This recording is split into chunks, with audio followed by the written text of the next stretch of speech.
What if the history we know is just a fading shadow of a much deeper mystery?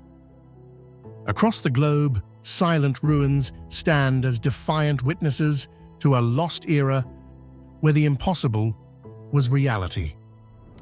How did our ancestors craft these bizarre structures in impossible locations, carving colossal statues and cryptic symbols that hint at a purpose we can no longer comprehend?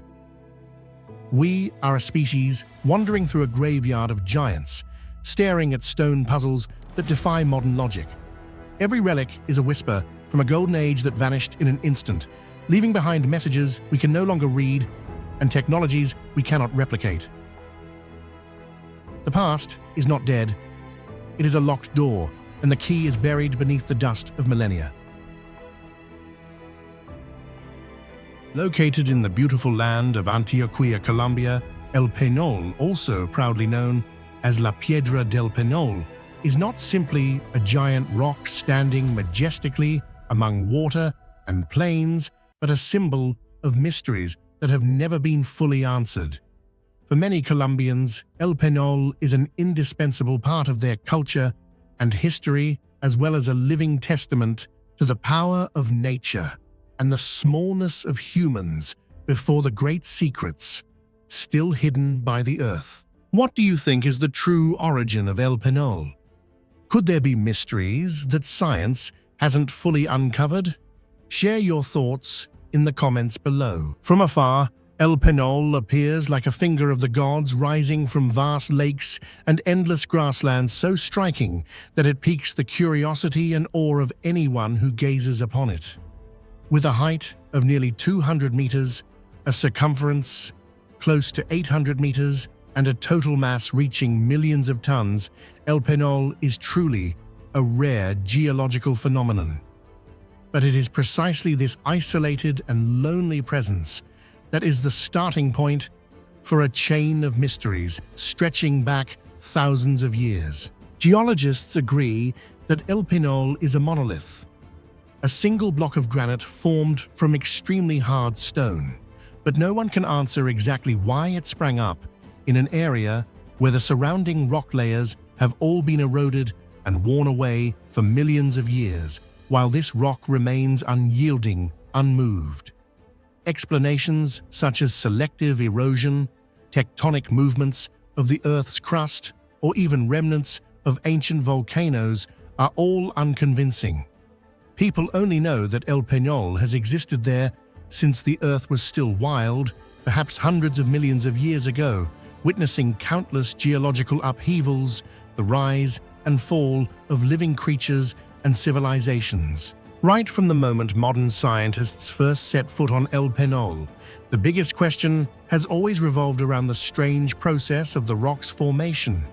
In fact, this mystery is what makes El Penol so attractive, not only to tourists, but also to geologists, archaeologists, and those fascinated by the Earth's strange phenomena.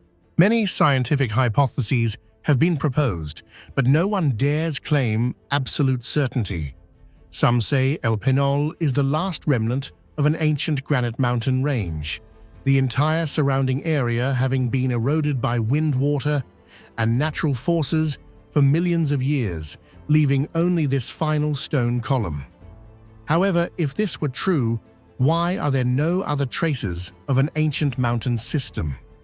There are no large fragments, no evidence of similar rocks scattered in the area. El Penol seems to be completely unique, a solitary geological phenomenon that defies all natural logic. Another theory highlights the role of tectonic activity, suggesting El Penol could be the summit of an ancient tectonic uplift thrust up from the depths of the Earth during an intense geological event, after which the soft surrounding rock was eroded away, leaving only the bare column. But geological samples collected from El Penol show the rock is nearly uniform in structure, without signs of complex stratification or strong deformation that typically accompany such tectonic uplifts. This further fuels doubts and makes the story of El Penol's origin even more mysterious. There are also theories emphasizing the role of ancient volcanic activity, positing that El Penol is the remnant of a dead volcano formed from slowly crystallized magma deep in the earth, later revealed as the surrounding rock was destroyed. However, what is notable is that there is no trace of lava flows or other volcanic rocks around El Penol, only plains water and green patches of vegetation. Perhaps El Penol is a lonely product of some entirely different process, far beyond what we currently know about geology. Some scientists have even leaned towards the hypothesis that El Penol itself may be an ancient meteorite that once struck the Earth, then became partly buried during tectonic activity. However, chemical analyses have found no unusual mineral components. Everything is granite, just like the deep underground rocks found elsewhere on the planet. Because there is no convincing explanation, El Penol has become a subject of controversy and fascination for decades, attracting scientists from all over the world to study it and search for clues to one of the most mysterious rocks in South America. While science still struggles to find answers, the local inhabitants and ancient communities around El Penol have long considered the rock a sacred site, the dwelling place of God's spirits, or a pillar holding up the sky to ward off disasters. According to oral traditions, El Penol is a divine stone rising from the earth to protect people from supernatural forces, or a place where ancient sorcerers held ritual ceremonies on full moon nights. Some believe that anyone who dreams of El Penol will receive a special sign and omen about the future or the blessing of the gods. Many supernatural events have been recounted by tourists, such as the feeling of being watched, hearing whispers in the air, or sensing strange energy radiating from the rock on misty days. One of the most distinctive features of El Penol is the natural crack running along one side of the rock, which many people see as the hand line of heaven. It is along this fissure that the famous staircase with 740 steps was built, taking visitors from the base to the top. The journey to conquer the summit of El Penol is not only a test of physical strength, but also a spiritual experience. Many feel chills at the strange echoes, the whistling wind, or the sensation of losing gravity while standing at a height of 200 meters and gazing out over the panoramic lakes, mountains, and distant villages. Not limited to geological significance, El Penol has inspired countless works of art, poetry, painting, and photography. For local people, it symbolizes endurance, strength, and all the mysteries handed down from generation to generation. Many festivals and spiritual rituals are still held around El Penol as a way of preserving the connection between humanity and nature, between past and present. Today, El Penol is one of the most famous destinations in Colombia, attracting hundreds of thousands of visitors every year. But not only that, geologists, archaeologists, spiritualists, and even writers and artists regularly visit to seek inspiration, to explore the origins and deep meanings of this rock. Everyone who comes here brings home a story, a feeling, or an unanswered question about the strange existence of El Penol. Some believe that this place contains special energy. Some are captivated by the surreal beauty of the rock on the water, and many persist in their research, hoping to find the answer to Colombia's greatest geological mystery.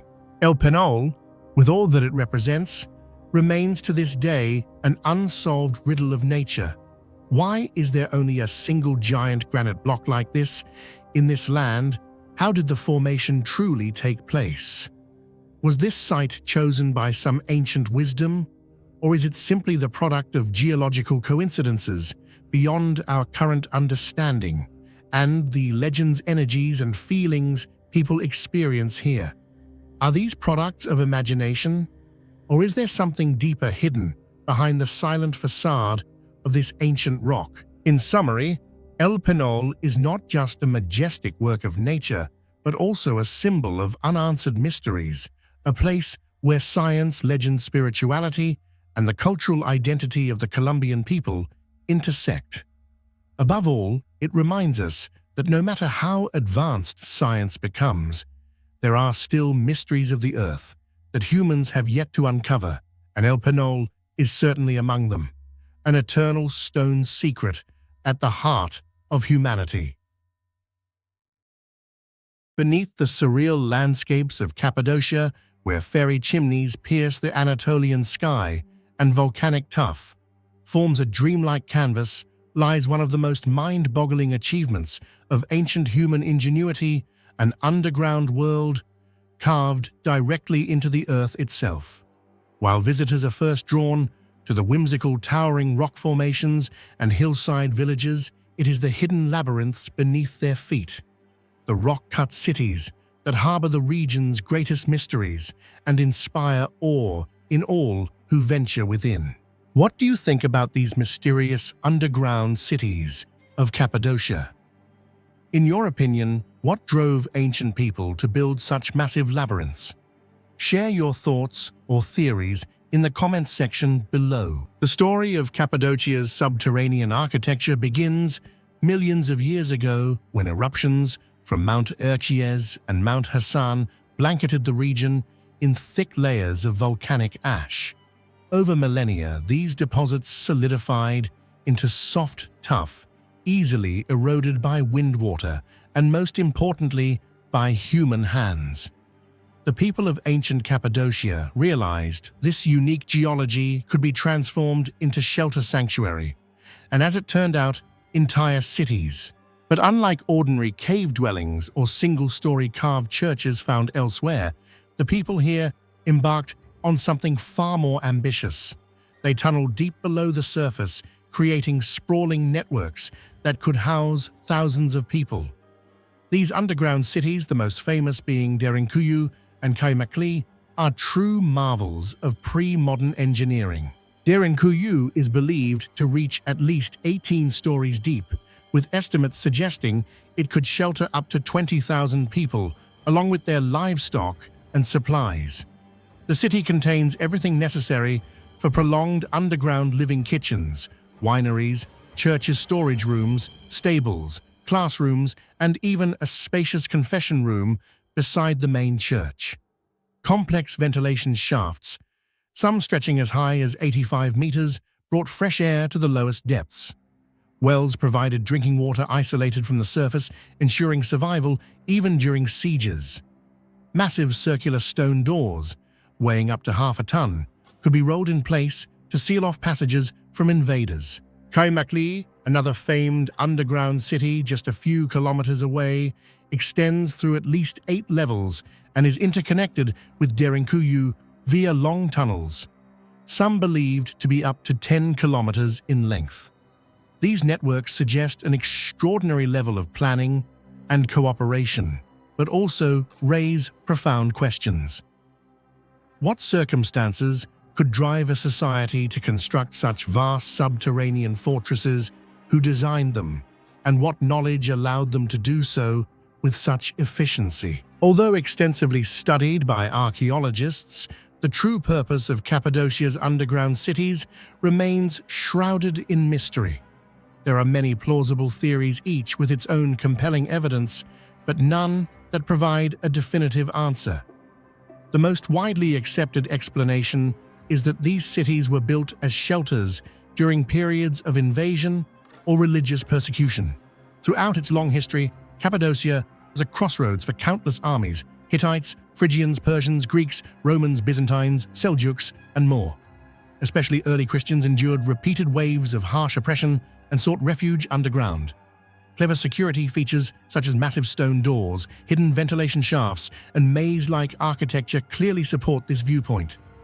In times of danger, entire communities could disappear underground, living in these sealed spaces for weeks or even months, completely invisible to enemies above. Additionally, there are theories that these underground cities helped ancient people avoid the harsh Anatolian climate or natural disasters like blizzards, droughts, or wildfires, since the natural stone maintained a stable temperature year-round, and deep wells ensured a reliable water supply even when surface rivers dried up. Some archaeologists also believe that the large, elaborately decorated underground spaces could have been used for religious or ceremonial purposes. The presence of chapels, altars, and communal rooms suggests that regular worship or secret rituals took place hidden from prying eyes. The large residential scale also indicates that at certain times, thousands of people lived underground for extended periods, raising further questions about daily life, social organization, and how these buried cities were managed. A bolder theory suggests that the origins of Cappadocia's rock-cut cities may date back much further, perhaps even to prehistoric times or a lost civilization. Some researchers point to similarities with ancient Anatolian cult centers or suspect connections to the Hittite Empire, known for its underground storage facilities and tunnels.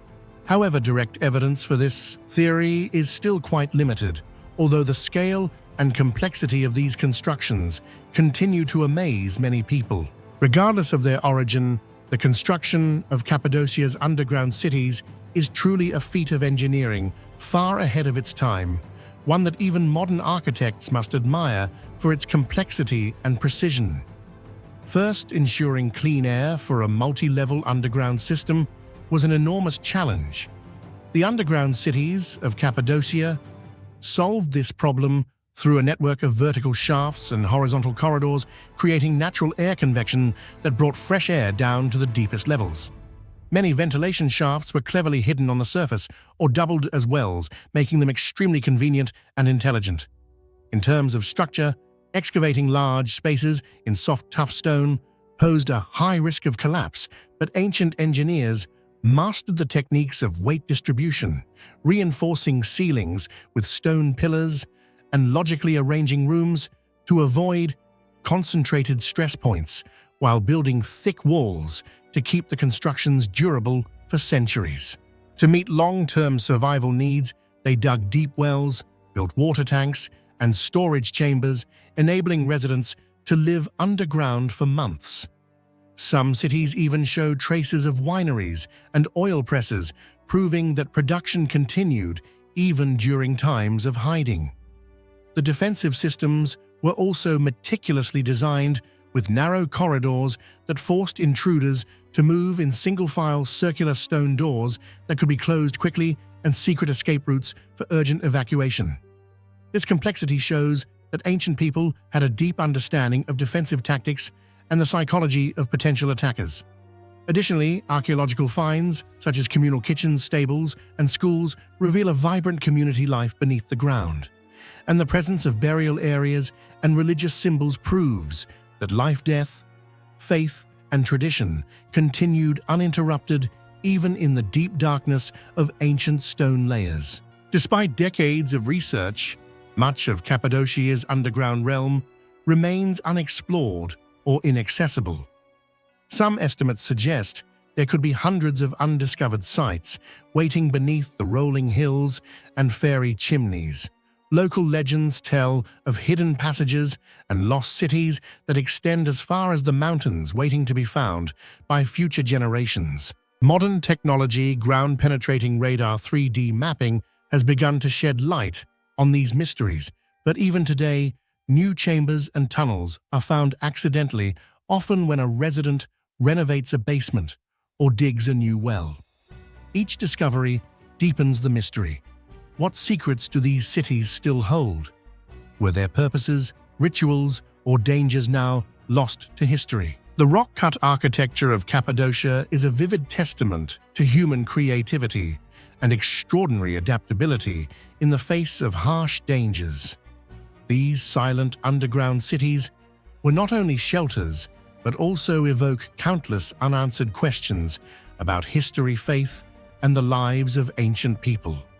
As time passes, this legacy remains hidden deep within the rock, waiting for us to discover and marvel at it.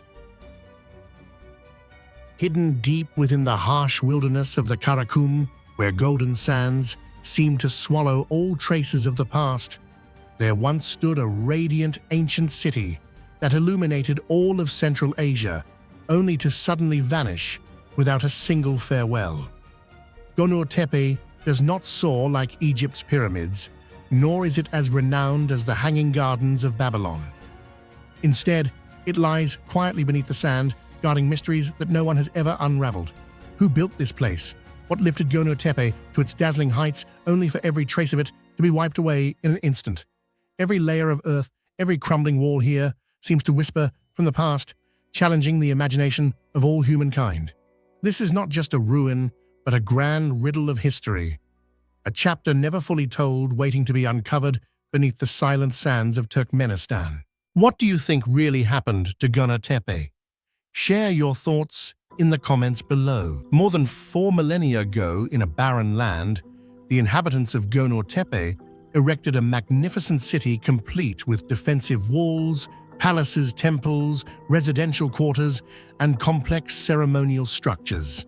Archaeological evidence indicates this was the capital, the very heart of the Bactria Margiana civilization, a culture that developed in parallel with and even traded with Egypt, Mesopotamia, India, and ancient Iran.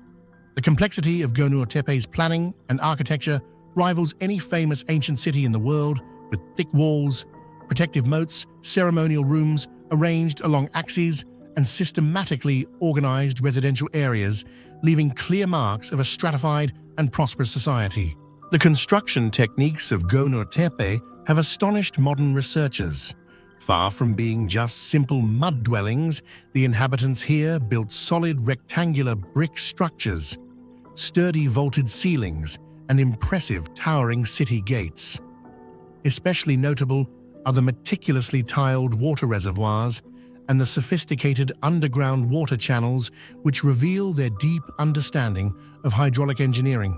The layout of major structures such as the palace, the fire temple, and the ceremonial pools along a single straight axis is not only a testament to their advanced urban planning skills, but also suggests that the people of Gonur may have relied on observations of the sun or stars to determine construction sites, serving mysterious religious rituals that remain unanswered questions to this day. Delving into the ruins, archaeologists have uncovered a host of strange artifacts. Unique pottery, intricately carved, geometric seals, terracotta figurines, gold, silver, and turquoise jewelry, and special ritual items never seen elsewhere. These objects bear many mysterious religious symbols, proving Gonur Tepe was a major ceremonial center of the region. The massive square pools are believed to have been used for purification rituals, while the sacred fire altars evoke the fire worship traditions later seen Zoroastrianism in Persia.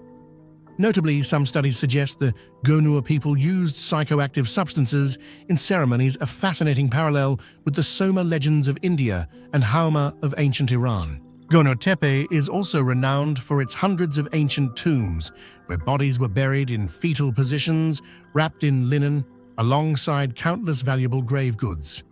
Many tombs are complex, such as collective or family crypts, indicating the existence of a highly stratified society.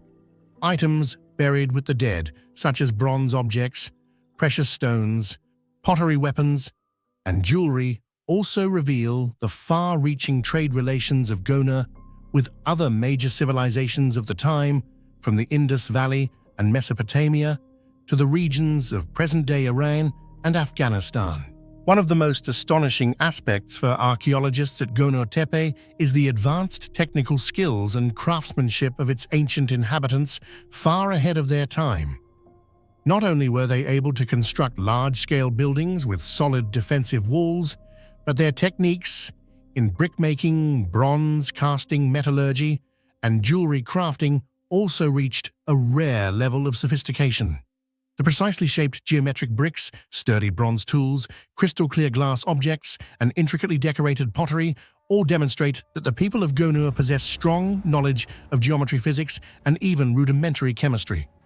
The uniformity and diversity of these artifacts have sparked the theory that there may have existed a secret center of knowledge or a well-organized community of professional artisans helping propel the Gonur Tepe civilization to thrive brilliantly and uniquely in the heart of the Karakum Desert. The strangest and most haunting aspect of Gonur Tepe is undoubtedly the complete and sudden disappearance of its civilization around the 2nd millennium BCE. Once a prosperous center of urban life, religion, and commerce in Central Asia, Gonur Tepe, along with many other cities of the Bactria Margiana civilization, was suddenly abandoned, fading into oblivion amid a desolate wasteland. There is no evidence of large-scale warfare, no signs of catastrophic natural disasters such as earthquakes or volcanic eruptions, and not a single historical record to explain this abrupt demise. Faced with this great mystery, archaeologists and historians have proposed various theories, yet none has truly convinced the academic world. Some suggest that prolonged climate change caused the Murghab River, the main lifeline of Gonur, to change course and dry up, turning fertile land into desert and forcing the population to migrate or gradually wither away. However, archaeological evidence shows that the area remained cultivable for quite some time afterward, and climate change alone cannot fully account for the collapse of such a flourishing civilization. Other researchers emphasize that the redirection of major rivers may have completely disrupted Gonur's irrigation and agricultural systems, causing the community to quickly dissolve. Yet other contemporary civilizations in the region faced similar challenges but managed to adapt and survive. There are also theories proposing that epidemic disease, internal conflict, or some kind of social catastrophe swept through Gonur Tepe, causing the city to collapse in a short period. But all archaeological studies so far have found no concrete evidence of warfare, widespread fires, or famine in the settlement layers at Gonur.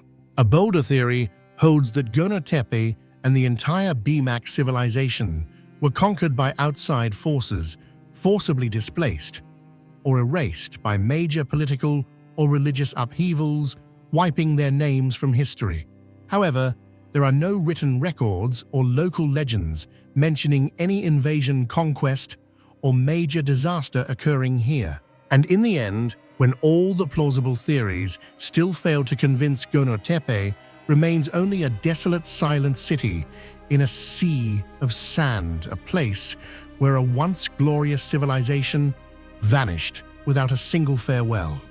Was this simply the natural downfall that comes with the cycles of history, or do supernatural mysteries and unrecorded events still lurk beneath the surface forever beyond the reach of history? Gonur Tepe remains one of the most fascinating archaeological sites in Asia. Thousands of artifacts have been uncovered, and genetic, biological, archaeological, and geological studies are ongoing, yet every excavation only deepens the mystery. Unique items, hydraulic works, unusual burial systems, mysterious beliefs, and the unexplained disappearance all make Gonur Tepe the Atlantis of the Karakum Desert. Today, as the world grows ever smaller through modern technology and knowledge, Gonur Tepe reminds humanity of the fragility of every civilization. Even the most magnificent cities and seemingly immortal knowledge can disappear in a moment of history, leaving behind mysteries that future generations will forever pursue. The question, what really happened to Gonur Tepe, will continue to haunt, inspire exploration, and spark reflection on the true nature of the past, the existence and disappearance of civilizations that once blazed brightly upon this earth. Hidden among jagged white cliffs in the Verde Valley of Arizona, Montezuma Castle emerges as a strange and impressive testament to the creativity and resilience of ancient humans. From afar, this castle resembles a gigantic bird's nest, clinging tightly to a sheer rock wall standing over 20 meters above the ground.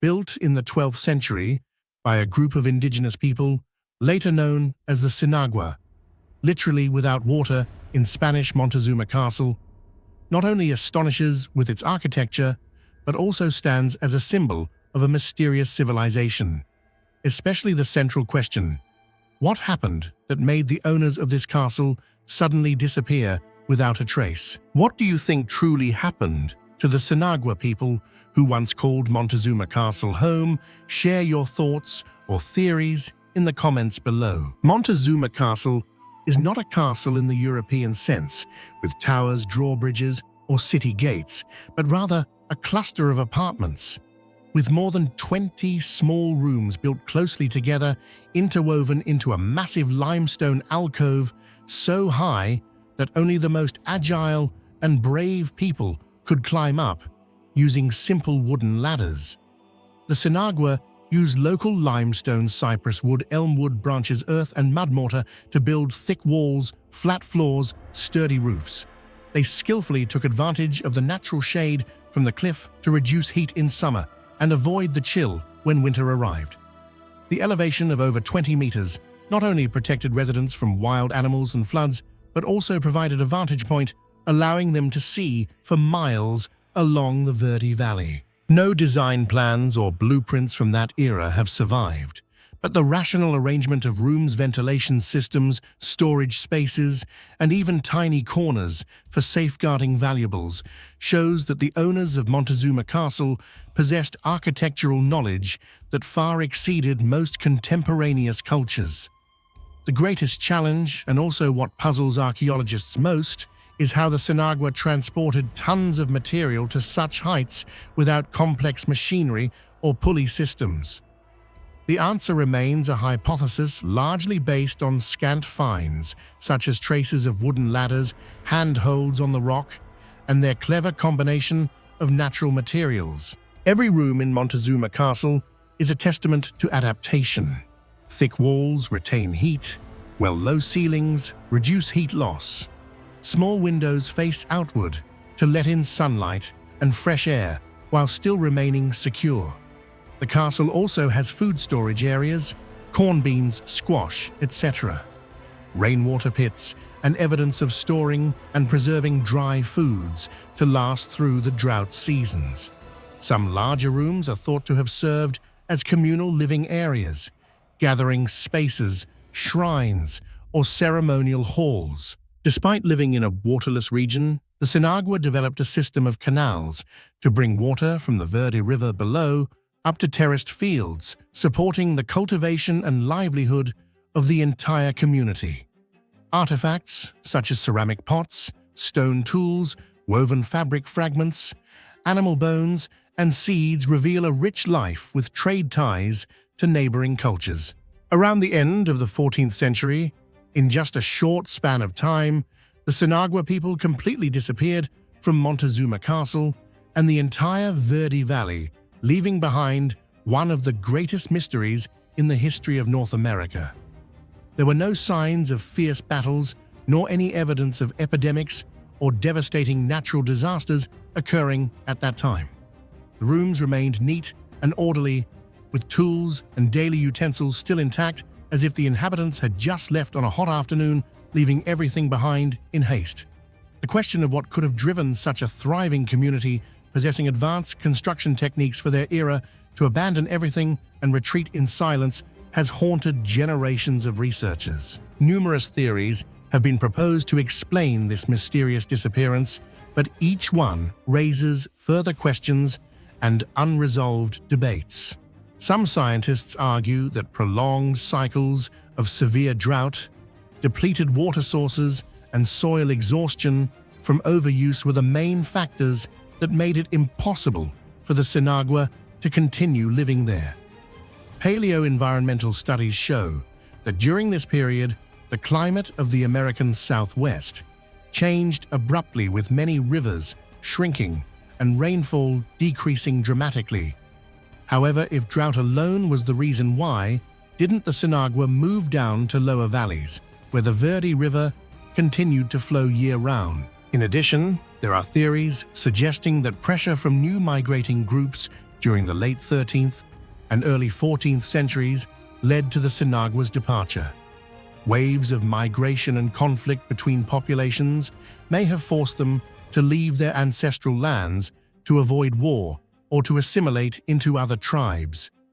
Yet to this day, there is still no clear archaeological evidence of violent conflicts, mass graves, or the widespread destruction usually seen at sites that have been raided. Other researchers focus on changes in religious and cultural practices during the final period of Sinagwa occupation.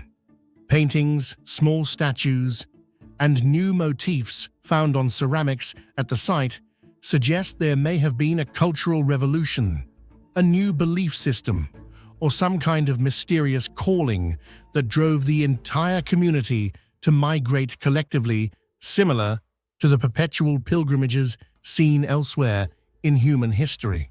It is also possible that the area experienced epidemics or extreme natural disasters such as earthquakes, landslides, or wildfires that forced the Sinagwa to leave.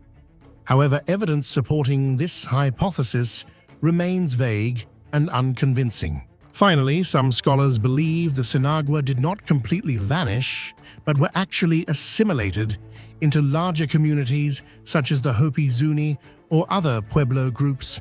Certain indigenous legends recount ancestors setting out to find new lands, but these details are often fragmented and difficult to verify through modern archaeology. Perhaps the strangest fact of all is that after the Sinagwa left, Montezuma Castle was almost entirely uninhabited for hundreds of years until Europeans discovered it.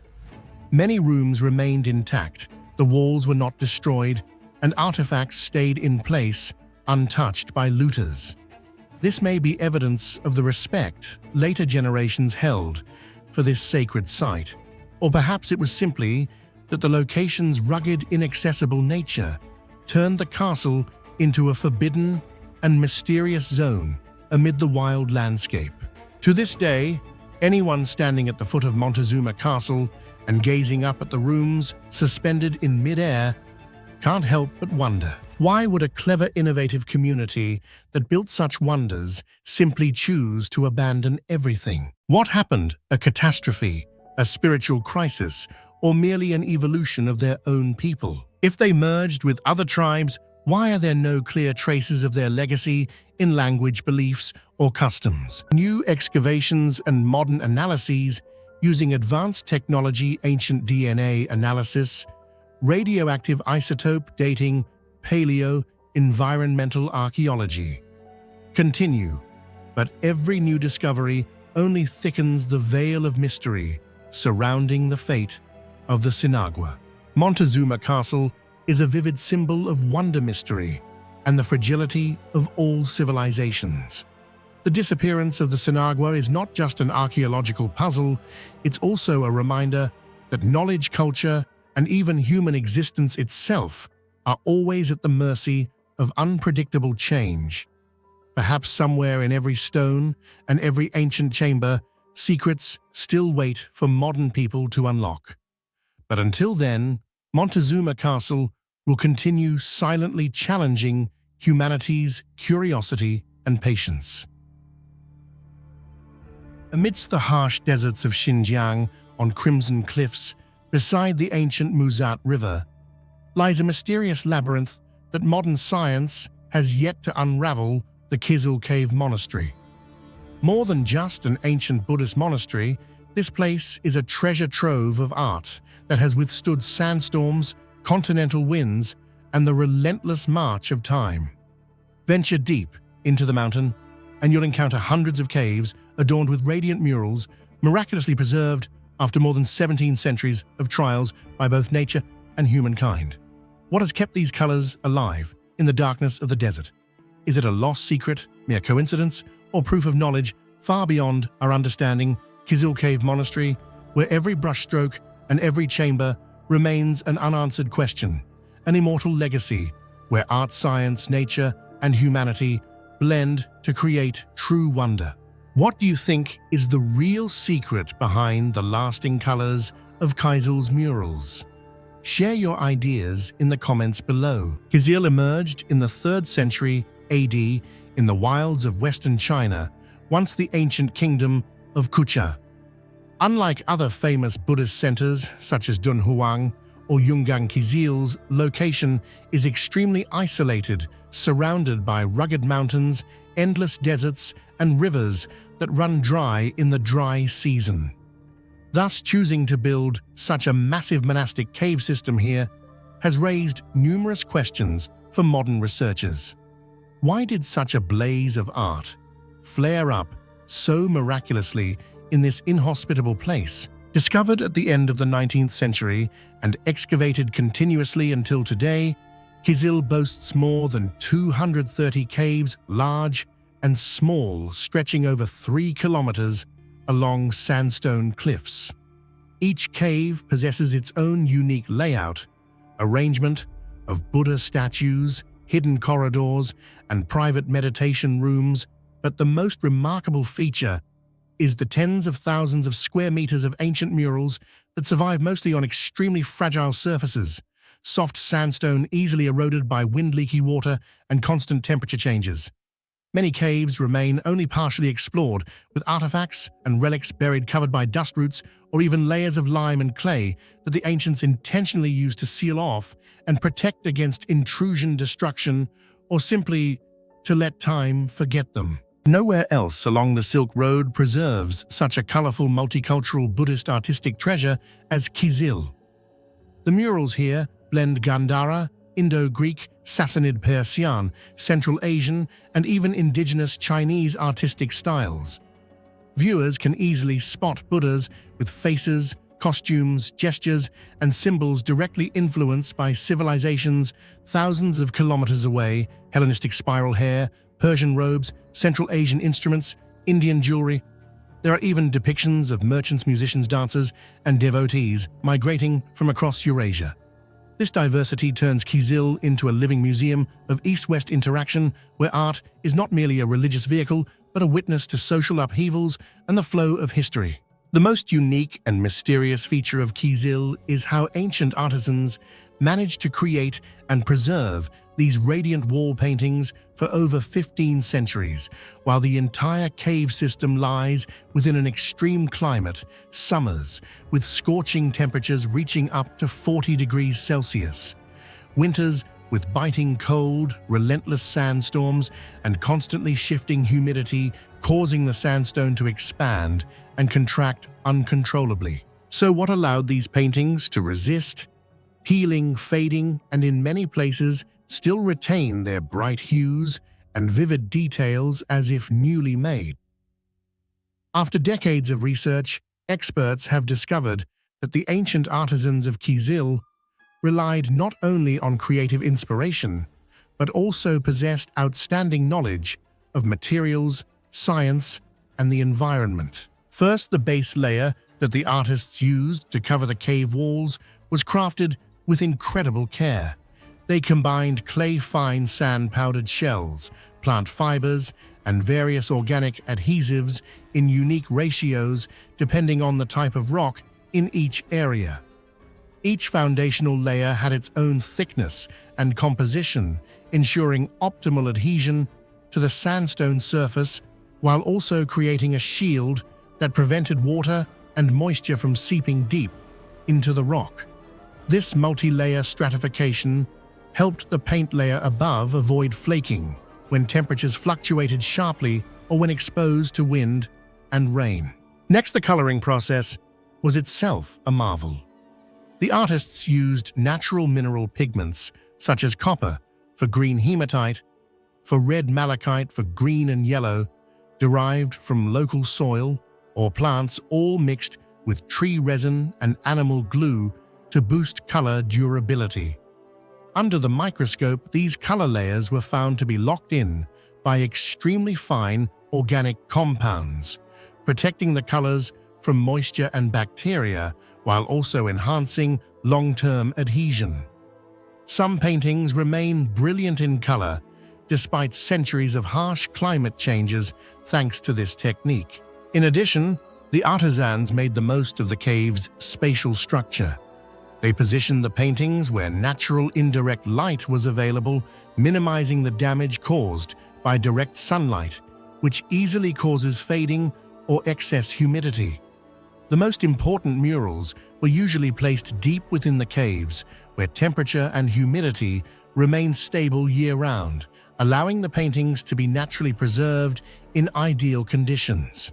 Especially noteworthy, some caves at Kizil have traces of mysterious protective layers, most likely beeswax or native tree resin, which form a natural armor shielding the artworks against insects, mold, and harsh climate fluctuations.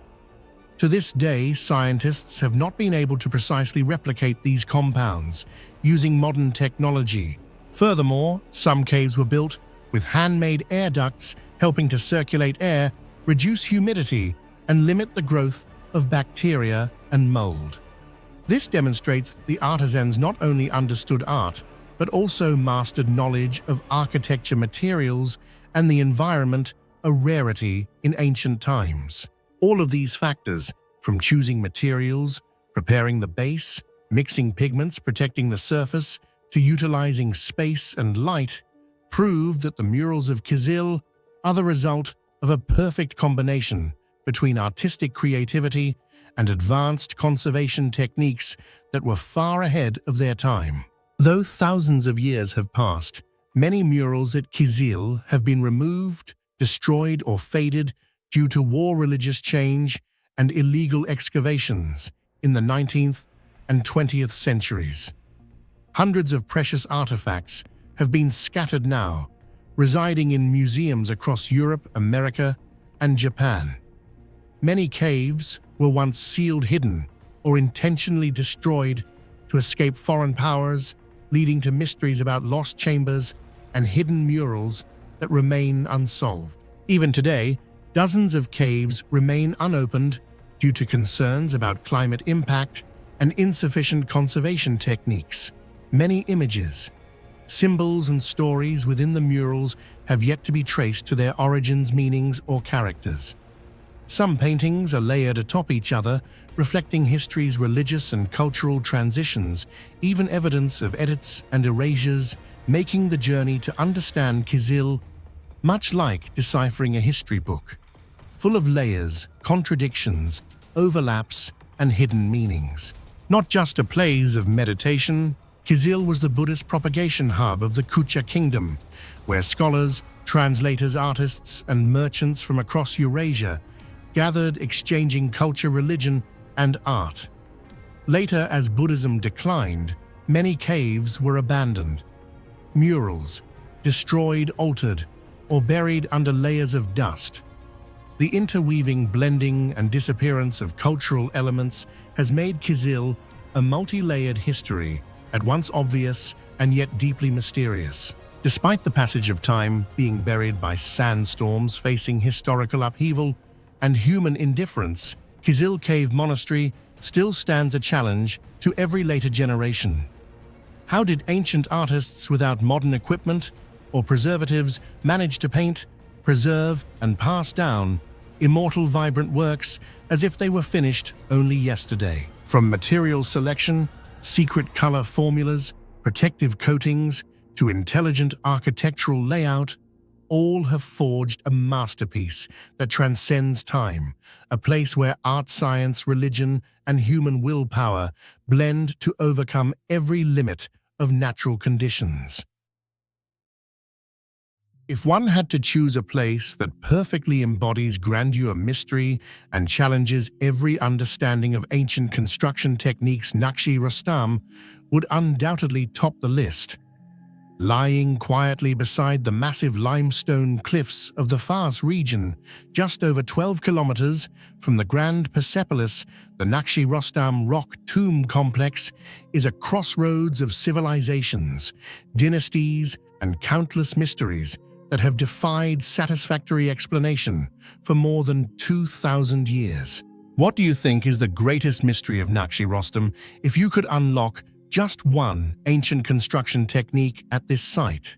Which would you choose to reveal first? Share your thoughts in the comments below. Upon arrival, anyone is overwhelmed by the sight of 4 massive tomb facades carved deep into the vertical cliff face, believed to be the resting places of the most illustrious Achaemenid kings, Darius I Xerxes, the first Artaxerxes I, and Darius II. Each tomb exudes a majestic aura, its facade intricately carved into a gigantic cross shape with smooth walls, sophisticated patterns, and delicate reliefs reflecting the absolute authority of its owner. Yet this magnificence is merely a surface veil concealing a multitude of construction secrets that even modern archaeology cannot fully decipher. The most distinctive feature of Naqsh-e Rostam is that the tombs were not built by assembling stone blocks, as with the Egyptian pyramids, but carved directly into a giant, monolithic mountain at a height reaching nearly 12 to 15 meters above ground level. Such an undertaking required an extremely precise level of surveying measurement and calculation. Just a minor error would cause the entire facade to be misaligned, losing its imposing symmetry and disrupting its regal layout.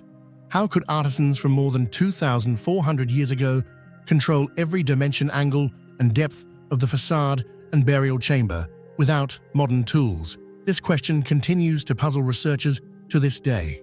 A close look at the tomb surfaces reveals an almost perfect smoothness on the facade. The decorative incised lines and ornamental borders are sharp and even, with no signs of breakage, cracks, or rough manual grinding. At a time when iron tools were still limited, how did they manage to polish the massive limestone surfaces to such a refined degree? Some theories suggest they used copper saws, special abrasive stones, or systems of levers and pulleys for assistance, but no surviving artifacts have been found to clearly demonstrate this process. Beyond the grand facade, behind those walls lie spacious tomb chambers with high ceilings, spaces ample enough for a stone coffin and numerous grave goods.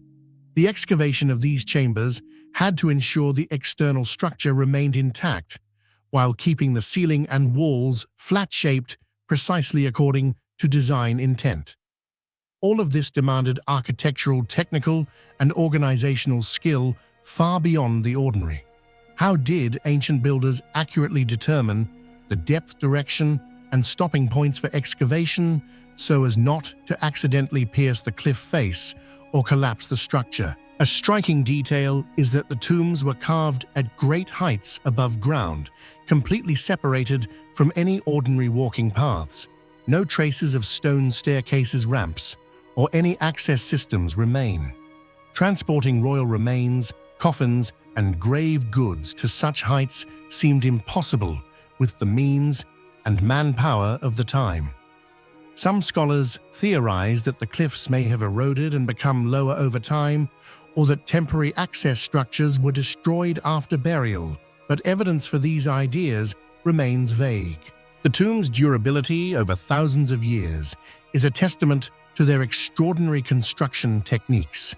Despite earthquakes, sandstorms, and rain, the facades and burial chambers remain nearly intact, uncollapsed, and largely unweathered. It is possible that ancient builders chose the strongest sections of rock or employed secret methods to reinforce from within, none of which have yet been discovered.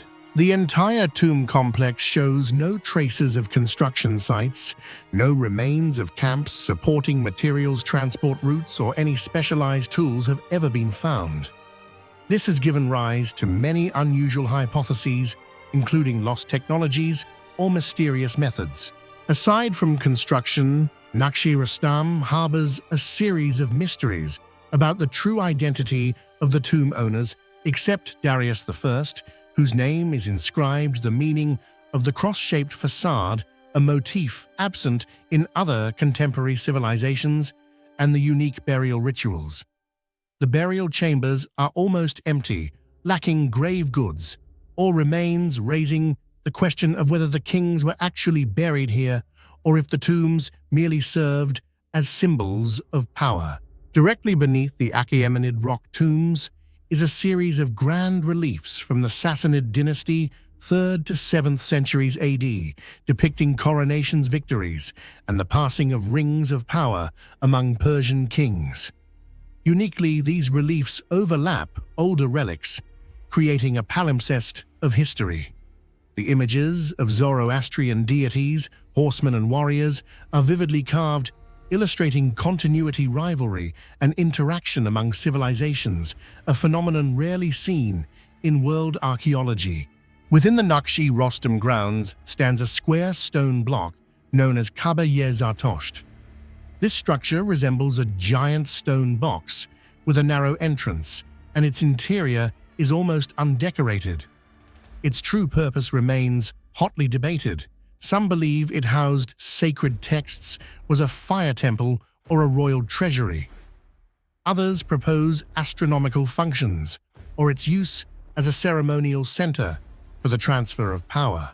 Through many centuries, Naqsh-e Rostam has maintained its status as a sacred land in Fars, from the Achaemenid era as the power center of the Persian Empire to the Sassanid period, where coronations were held, and even during early Islamic times.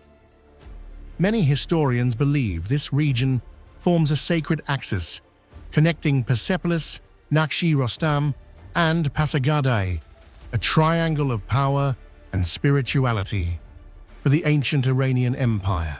Reflecting on Naqsh-e Rostam's journey through history, one cannot help but admire that for more than 2,000 years, despite turmoil, wars, natural disasters, and modern human encroachment, the site stands firm, nearly untouched.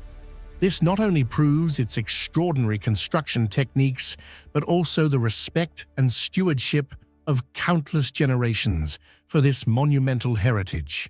Many major questions still remain unanswered around the Naqsh-e Rostam tomb complex. Did ancient artisans use some secret method to carve the tombs with such absolute precision into the sheer cliff, despite the extremely limited technical conditions of their time? Does the cross-shaped facade hold some mysterious meaning related to Zoroastrian beliefs, or is it simply a symbol of royal power? Why are these tombs almost empty, with few artifacts or remains unlike the tombs of Egypt or China from the same era? And could there still be treasures, ancient writings, or hidden chambers within the rock that modern archaeology has yet to discover? All of these questions are waiting to be solved, fueling the mysterious allure and sparking the curiosity of anyone who loves to explore human history. Naqsh-e Rostam is not only the resting place of great kings, but also a symbol of intelligence, collective strength, faith, and the ancient longing for immortality.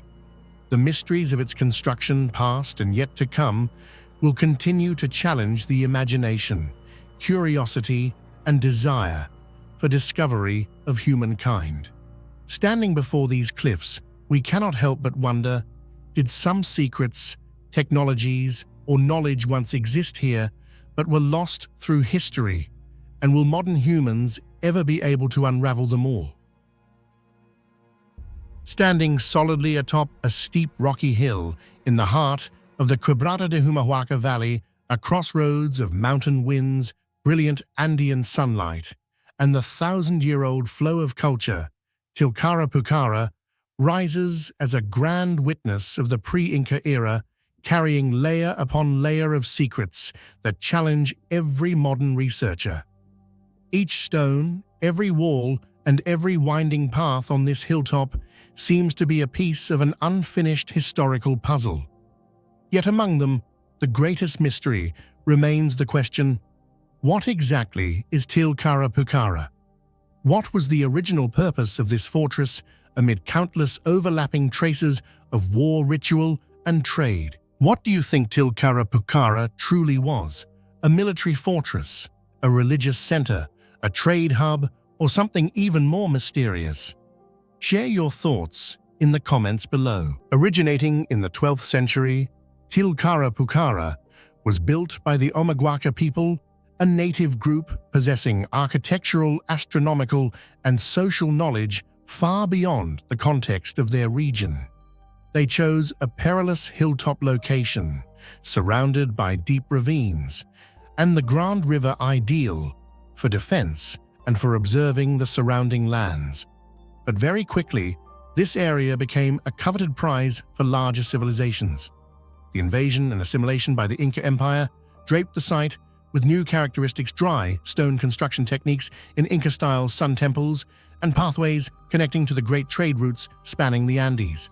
When the Spanish arrived in the 16th century, Tilcara Pukara changed hands once again, enduring cycles of destruction and relentless upheaval. What is truly special here is that over many centuries, the site is not just a static historical layer, but a living trace that reveals changes, interweaving, and even conflicts between cultural layers from Omaguaca to Inca, then to Spanish colonial rule. Archaeological remnants, such as burials, ritual, objects, pottery weapons, and small stone or metal figurines, found with diverse patterns and styles, express this fusion integration and the struggle to control beliefs, power, and resources. At first glance, Tilcara Pukara easily impresses anyone with the solidity and complexity of its defensive architecture. Dry stone walls, tightly hugging the mountainside, were built entirely by hand, a remarkable feat, considering the rudimentary tools of that era. The thick wall structures and narrow winding passageways were carefully designed to control entry and exit, and to defend against both human enemies and the harsh climate of the highlands. Its elevated position provided a vantage point, enabling early detection of enemies as well as control over the lifeblood trade route running the length of the Andes. Apart from residential areas, granaries, and small courtyards, there are also watchtowers oriented towards the rising or setting sun and stone niches seemingly arranged for astronomical purposes. Some scholars believe that Pukara's structure itself was a kind of solar calendar with stone markers aligned to seasonal events and ancient agricultural festivals. One of the most intriguing mysteries of Tilcara Pukara is the true function of this complex, a question that remains unanswered to this day. When archaeologists examine every stone, every layer of the foundation, every artifact, and even the surviving underground chambers, they find traces of multiple, sometimes conflicting functions, which makes the question of the fortress's original purpose all the more complicated. The first hypothesis is that Tilcara Pukara was a true military fortress. The thick stone walls, the perilous and hard-to-reach hilltop location, the system of narrow winding passageways, numerous watchtowers, and uncovered weapon storage areas are all classic features of a stronghold built to protect inhabitants from attacks by neighboring tribes or to control the key trade route passing through the Humahuaca Valley. However, alongside these excavations have also revealed a wealth of ritual objects, small figurines, altar traces, and especially niches oriented towards the sunrise or sunset, hinting that this place also served as a major religious center. Many scholars believe that Tilcara Pukara may once have hosted sun rituals, sacrifices, ancestor worship, and early astronomical activities similar to other important religious centers of the Inca civilization. Some areas are even set up as observatories to monitor the movement of stars, serving ancient agricultural calendars and festivals. Furthermore, Tilcara's strategic location, positioned on the largest trade route of the Andes connecting highlands, jungles, and valleys, along with traces of large granaries, exotic goods, and ancient pathways, has led to the hypothesis that this was also a central hub for collecting, storing, and distributing goods and provisions across a vast region. Notably, these three functions are not mutually exclusive. Instead, they appear to have blended, supplemented, and adapted to each historical period and social change. Another controversial point is the discovery of copper-tin alloy artifacts that predate the supposed spread of this metallurgy in the Andes, raising questions about the extent of technological exchange or even evidence of migrations and trade routes far older than historical records suggest.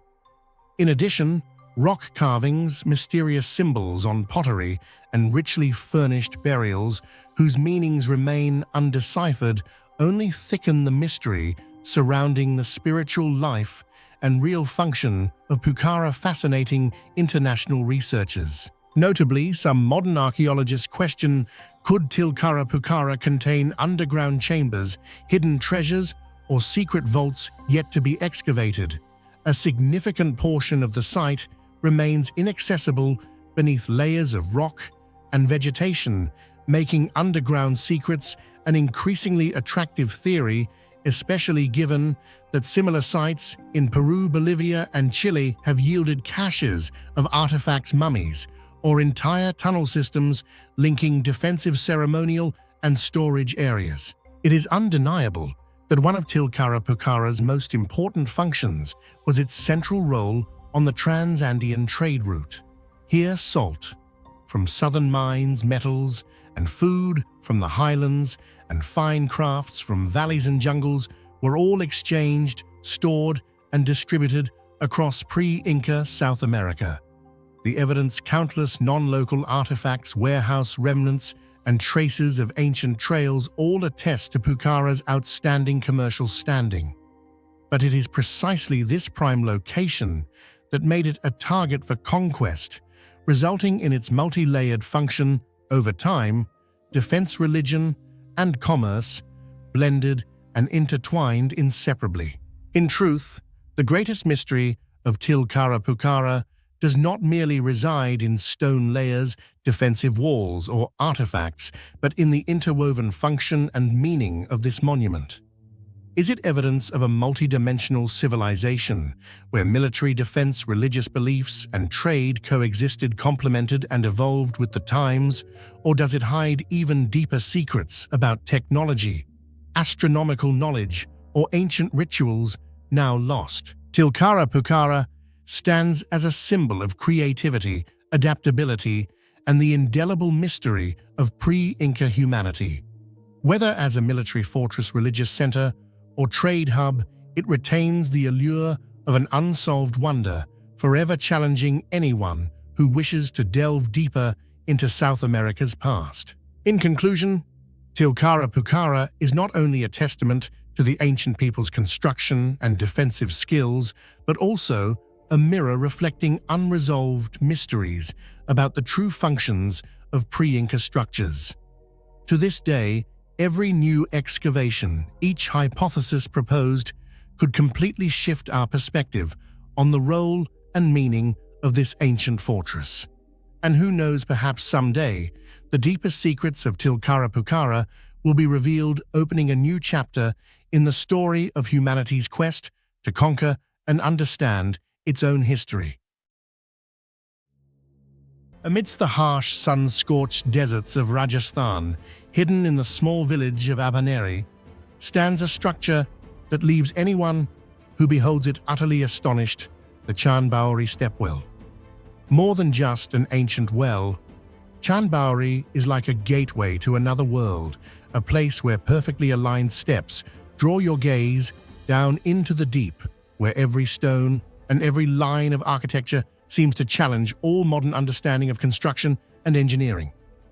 More than 10 centuries have passed, and Chand Baori still stands steadfast, mysterious, like a complex riddle that time and science have yet to solve. What enabled ancient people to create such a flawless and enduring masterpiece amidst harsh natural conditions and the technological limits of their era? That secret still awaits discovery. What do you think was the greatest secret behind Chand Baori's construction? Share your thoughts in the comments below. Chand Baori is believed to have been built around the 8th to 9th century AD during the Gujara Pratihara dynasty. Yet throughout more than 1 millennium of existence, very few ancient documents remain that detail its construction methods, the workers involved, or the master engineers in charge. This ambiguity gives rise to countless theories. Was Chand Baori the product of a once glorious engineering tradition now forgotten, or a secret heritage kept within the local community? Regardless of the debate over its precise origin, everyone must agree such a complex structure could never have resulted from chance or luck. Chand Baori is square-shaped, each side about more than 30 meters, almost 30 meters deep, with more than 3,500 interlocking steps, forming 13 dizzyingly deep levels. Just excavating in this semi-arid geological area, then reinforcing the walls to prevent collapse, would be a major challenge for even modern engineers. Yet in ancient times, without mechanical tools, the entire structure was mainly built by manpower and rudimentary tools. To achieve perfect symmetry, with the steps aligning seamlessly and without noticeable deviation for the entire 30-meter depth, would have required incredibly precise surveying and planning skills. Some suggest that Chand Baori's builders were able to apply mathematical geometrical principles and even techniques like using a spirit level and square tools considered luxurious for that era. One of the greatest mysteries of Chand Baori lies in its very building materials and the techniques used to work with sandstone. The entire structure is assembled from thousands of massive stone blocks, each with a remarkably flat surface and almost perfectly right angles. What astonishes researchers is that over hundreds of years, despite enduring the harsh desert climate, drastic temperature changes, heavy rains, and even minor earthquakes, these stones show no major cracks or significant collapse. The blocks were quarried from distant sites, then transported over long, dusty, and treacherous roads of Rajasthan, all without the aid of modern vehicles or heavy machinery. This raises the question, what tools did ancient builders use to cut such wide, flat surfaces, achieve precise right angles, and how did they move each block, weighing hundreds of kilograms into place without compromising the stability of the entire well? Some theories suggest they used wooden sleds, levers, pulleys, or simply relied on the clever coordination of human strength, but there is still no concrete evidence confirming any of these methods. Additionally, the steps were designed with repeating geometric patterns interlocking to form a solid, stable network. This indicates that the builders carefully calculated the forces at play, ensuring even weight distribution and preventing any single weak point, demonstrating an incredibly advanced engineering mindset for their time.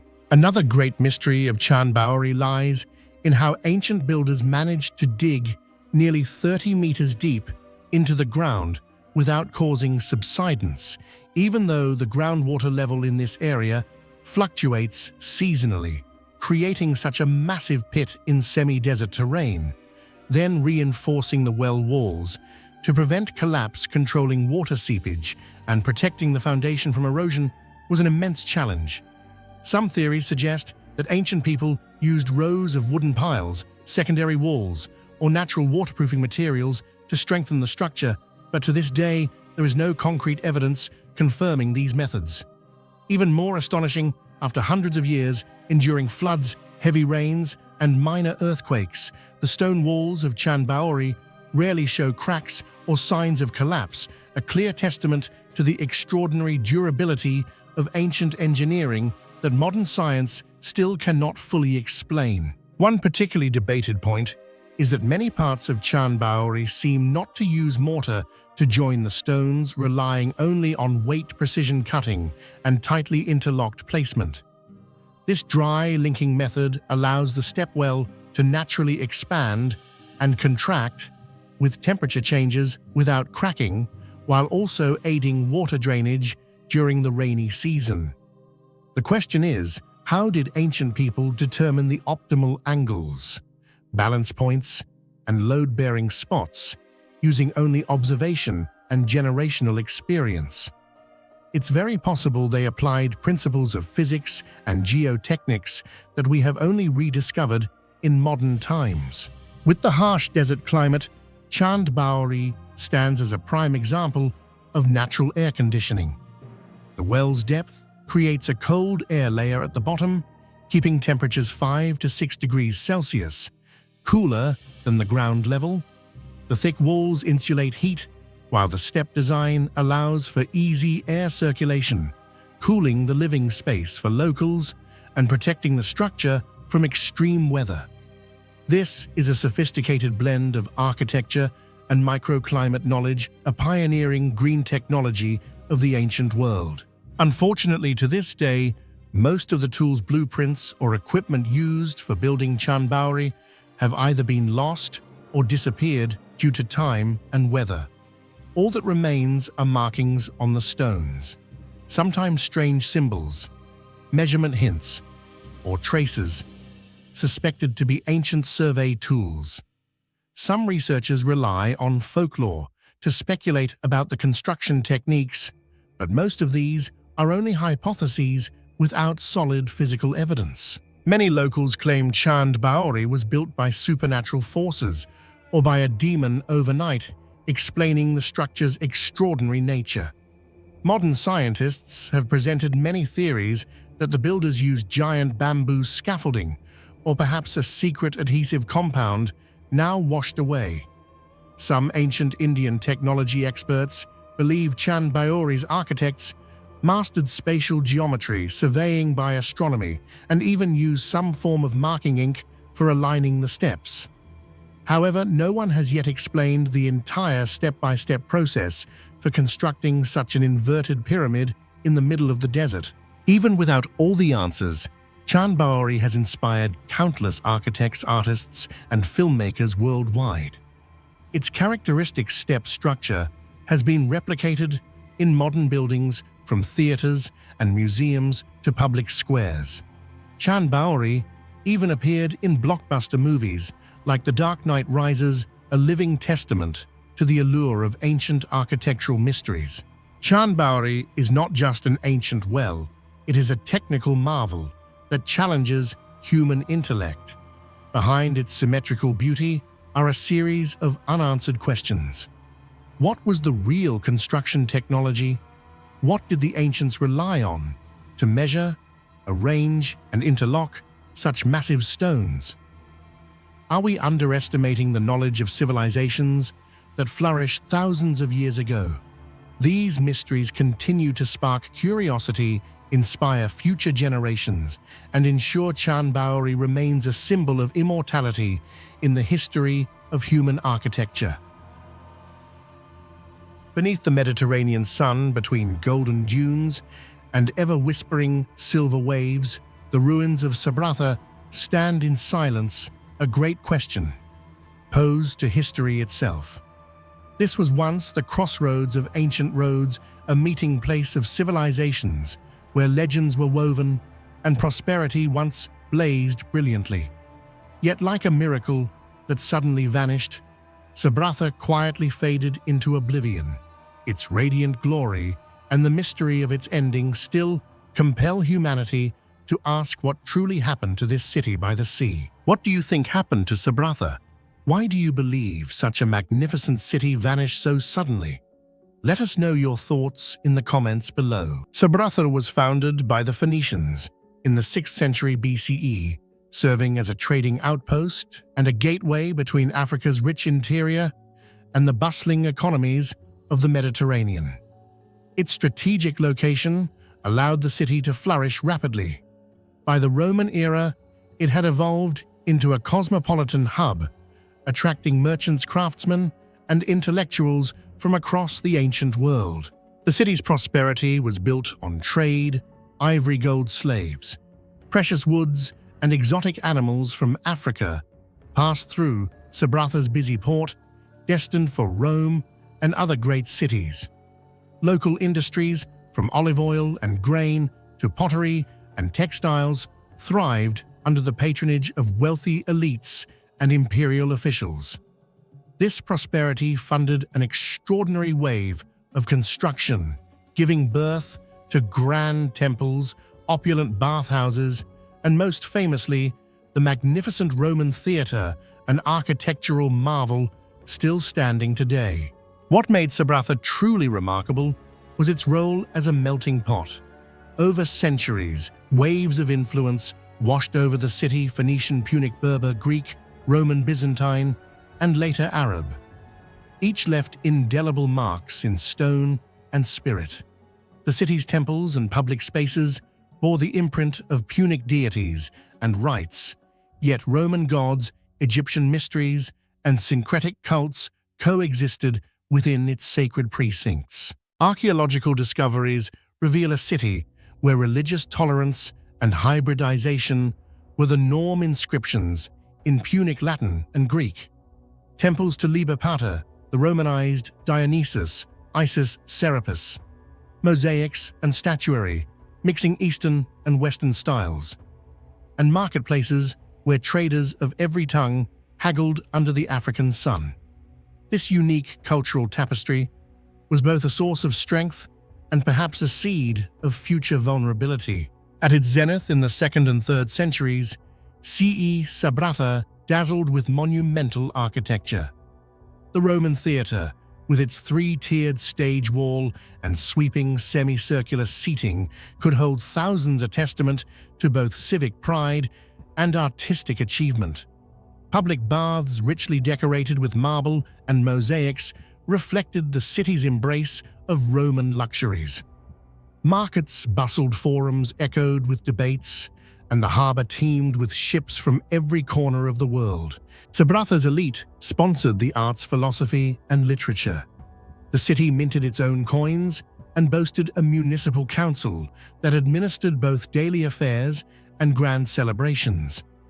For centuries, Sabratha enjoyed relative peace, security, and prosperity, seemingly destined for an enduring future. Beneath Sabratha's dazzling splendor, silent dangers always lurked, threatening the city's stability. Historical records, archaeological traces, and even ancient rumors all hint at underlying instabilities beneath its prosperous exterior. First, Sabratha's heavy dependence on wells and water reservoirs made it vulnerable to prolonged drought or overexploitation. Just a single period of water scarcity could disrupt population growth, threaten agricultural production, and destabilize an economy rooted in trade. Moreover, Sabratha was built on land frequently struck by North African earthquakes. Geological evidence shows the city endured violent tremors, cracked foundations, toppled columns, hastily repaired buildings, all reflecting nature's unpredictable destruction. Additionally, the city's rich cultural and religious diversity, which seemed to be its strength, sometimes masked deep social conflicts.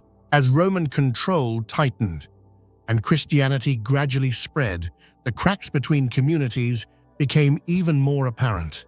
These very shadows sowed the seeds of instability, ensuring that no matter how radiant, the city was always at risk of sudden collapse. The mystery of Sabratha's sudden decline is one of the most debated topics in Mediterranean archaeology. Although it had once been a vibrant commercial and cultural center for centuries, the city faded away in a manner both dramatic and difficult to fully explain.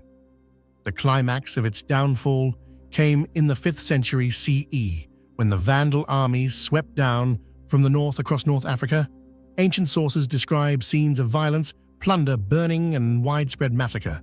Sabratha was not spared, many buildings were destroyed, inhabitants were dispersed, and the economy, which relied heavily on maritime trade and trans-Saharan routes, was nearly paralyzed. Even though the Byzantines later rebuilt part of the city, its former glory never returned. However, when we look more closely, Sabratha's decline was not the result of a single event. It was the cumulative outcome of many factors happening simultaneously, gradually eroding the city's vitality. First and foremost, continuous warfare and invasions over the centuries weakened all foundations of society. Raids by the Berbers, followed by the Arab conquests in the 7th century, caused sharp population declines, broke down defensive systems, and undermined communal trust. At the same time, changes in trade routes played a crucial role. As new ports emerged nearby and trans-Saharan routes shifted, Sabratha gradually lost its position as a vital link in the Africa-Mediterranean trade network. Merchants' labor and investment slowly redirected toward these new centers, pushing the city into economic stagnation. Moreover, environmental factors also significantly contributed to the city's collapse. Modern geological studies indicate that coastal erosion, sedimentation, and rising sea levels progressively shrank the harbor area, directly affecting both livelihoods and economic activities. It's likely that many residents were forced to leave as farmland homes, and water sources were gradually swallowed by the sea. Additionally, epidemics were a constant threat to any ancient city. Major outbreaks, whether plague or other infectious diseases, ravaged the population, causing a domino effect of social breakdown. As the population plummeted, production stalled, and religious and cultural communities lost the people who sustained them. Finally, religious and social upheaval was a silent yet powerful wave, erasing the city's old values. The spread of Christianity and later Islam deeply changed Sabratha's identity. Polytheistic temples were destroyed, repurposed, or abandoned. Traditional festivals disappeared, and communal identities dissolved into new social orders. These rifts and loss of direction in faith and belonging made it easier for people to abandon the city when faced with major crises. All these factors, war, declining trade, environmental changes, disease, and religious conflict, came in relentless waves, pushing Sabratha from its peak into oblivion in just a few centuries.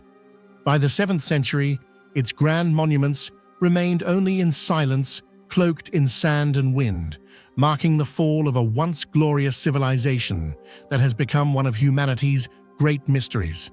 Modern archaeology has only uncovered a small part of Sabratha, while most of the ancient city still lies buried beneath layers of sand and time. Beneath the visible ruins are traces of settlements, temples, and even neighborhoods that have never been excavated. Many major mysteries remain unsolved, such as why some buildings were suddenly abandoned, who held power in the city's final period, or the fate of ordinary people during its last chaotic days. Archaeologists believe Sabratha still holds many artifacts, manuscripts, and intact structures yet to be discovered, waiting to reveal new chapters in the unfinished story of this ancient city. Today, Sabratha faces many threats, such as political instability, looting, and environmental degradation. Although recognized by UNESCO as a World Heritage Site, the city continues to suffer damage from the passage of time and regional upheavals. Yet what remains from the magnificent theater to ancient temples and mosaics still evokes admiration and a sense of longing for a once glorious civilization. Though forgotten for centuries, Sabratha remains a vivid testament to the fragility of all civilizations. The city's rise and fall reminds us that no matter how dazzling, no achievement endures forever. Sabratha is an enduring mystery among the ruins, quietly conveying a message about the limits and constant changes of human history. When it comes to the greatest mysteries of ancient South American civilizations, people often think of monumental sites like Machu Picchu Sacsayhuaman or Puma Punku, where massive stone blocks are joined seamlessly, each weighing dozens of tons.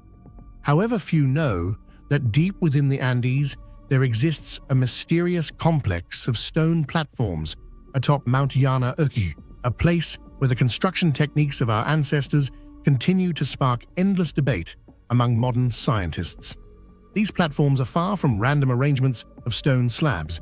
They are tangible proof of a level of organization, calculation, and stone crafting skill that surpasses common human understanding.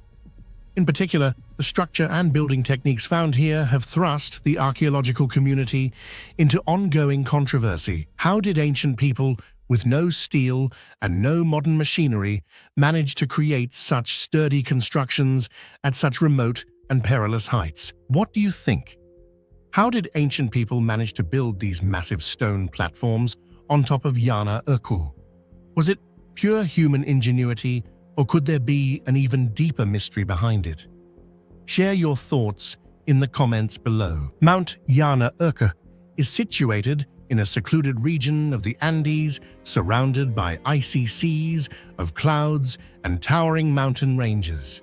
The ascent to the mountain itself is already a challenge, yet on the slopes and summit one encounters flat, squared stone platforms, some isolated, some arranged in rows, standing meters above the natural ground level. The size of each platform ranges from a few square meters to dozens of square meters, made of large and small stone blocks, logically and seamlessly assembled. Each platform may consist of 3 to 7 main stone slabs, surrounded by additional stones arranged to reinforce the edges and prevent erosion, a kind of architecture designed to resist time in a very special way. The most prominent and most controversial feature of the stone platforms at Mount Yana Urka is their overall structure and assembly technique. Unlike many ancient sites that only use small stones stacked atop one another, these platforms utilize large stone blocks, sometimes weighing up to several dozen tons, with surfaces that are perfectly flat and edges so square that even modern builders are amazed. Some slabs are cut at precise angles, fitting tightly together without any binding material. According to geological surveys, many of these stone blocks appear to have been quarried from mountainsides hundreds of meters or even several kilometers away before being transported, lifted, and installed in their current positions. Some of these stones also show signs of polishing, smoothing, or appear to have perfectly round drill holes, features not seen with primitive stone tools. Some experts suspect that ancient people may have employed a mysterious technique, possibly thermal stone processing, or some form of chemical method that could temporarily soften the stone, a hypothesis still lacking concrete evidence, but which fits the appearance of certain unusually shaped blocks. The biggest question arises: how did ancient people transport and assemble these massive stones on the treacherous slopes of the mountain? The terrain of Yana Urka is steep, the winding path, often only wide enough for a single person. With only human strength, it would be nearly impossible. The stone slabs may weigh 5 to 10 times the body weight of an adult. Some hypotheses suggest the use of wooden rollers, ropes, and inclined planes, but in reality, there are no traces of transport paths or large timber remains in the area. Others propose that smaller stone platforms were constructed first to act as stepping supports, with each stage lifting the larger stones a bit higher. However, the consistency in the flatness and direction of the joints remains a mystery. Many scientists have also discovered that the joints between large stone blocks contain small groove-like locking keys that help the slabs lock tightly together, forming an immovable plane that endures hundreds of years of weathering, a technique often seen at enigmatic sites like Sacsayhuaman, Ollantaytambo, or Puma Punku. Notably, the drill holes found on some large stones are arranged symmetrically deep and even reminiscent of spiral drilling techniques or high-speed stone-cutting tools. Yet bronze or stone tools cannot create such sharp drill holes, especially at height and on hard rock like basalt or andesite. For this reason, many theories have been put forward. Perhaps the ancients used a now-lost technique. Some scholars even reference the legendary softening stone technology found in ancient Inca manuscripts. When closely analyzing the traces and building techniques at Yana Urka, many researchers have noticed similarities with structures like Pumapunku, Bolivia, where andesite blocks are cut, drilled, and joined with millimeter precision, despite weighing several dozen tons. The slabs at Yana Urka share many illogical features: perpendicular cuts, sharp edges, surfaces as smooth as glass, sometimes even rectangular cuts or holes piercing straight through. On certain platforms, large stone slabs are interwoven so snugly that not even a sheet of paper can slip between them, similar to the pinnacle of ashlar masonry of pre-Inca civilizations. A noteworthy point: no traces of mortar or binding agents have been found, even with modern chemical detection equipment. This proves that the ancients relied entirely on the sheer weight of the stone and precise joining techniques to withstand earthquakes and storms, a technique modern architecture can still learn from. To this day, archaeologists still debate the real purpose of these platforms. Some believe they served as ritual altars sites for religious or astronomical ceremonies, as the summit offers a panoramic view, and many platforms are aligned with the rising sun or star constellations. Others suspect they are the foundations of lost architectural structures, possibly watchtowers, small temples, or observatories. However, no traces of walls or roofs have been found, adding to the mystery of their true function. Especially striking around these platforms, no signs of domestic life, pottery shards, animal bones, or fire remains the typical markers of long-term settlement have been found. This leads to the theory that the platforms were used only for special ceremonies or secret purposes, not as regular living spaces for ancient people. While science is still in the dark, the legends of indigenous peoples around Yana Urka tell many extraordinary stories. Many elders insist these platforms were built by giants of prehistory or gods with the power to move stones with their will. On certain astronomical occasions, locals still ascend the mountain to conduct rituals on these platforms, viewing them as a place where heaven and earth converge. These stories, though mythological, partly reflect the awe-inspiring and extraordinary nature of the platforms, and also explain why, after hundreds of years, no one dares to destroy or disturb these massive stone slabs. A regrettable reality is that compared to other famous Andean monuments, Mount Yana Urka has yet to be thoroughly examined using modern methods.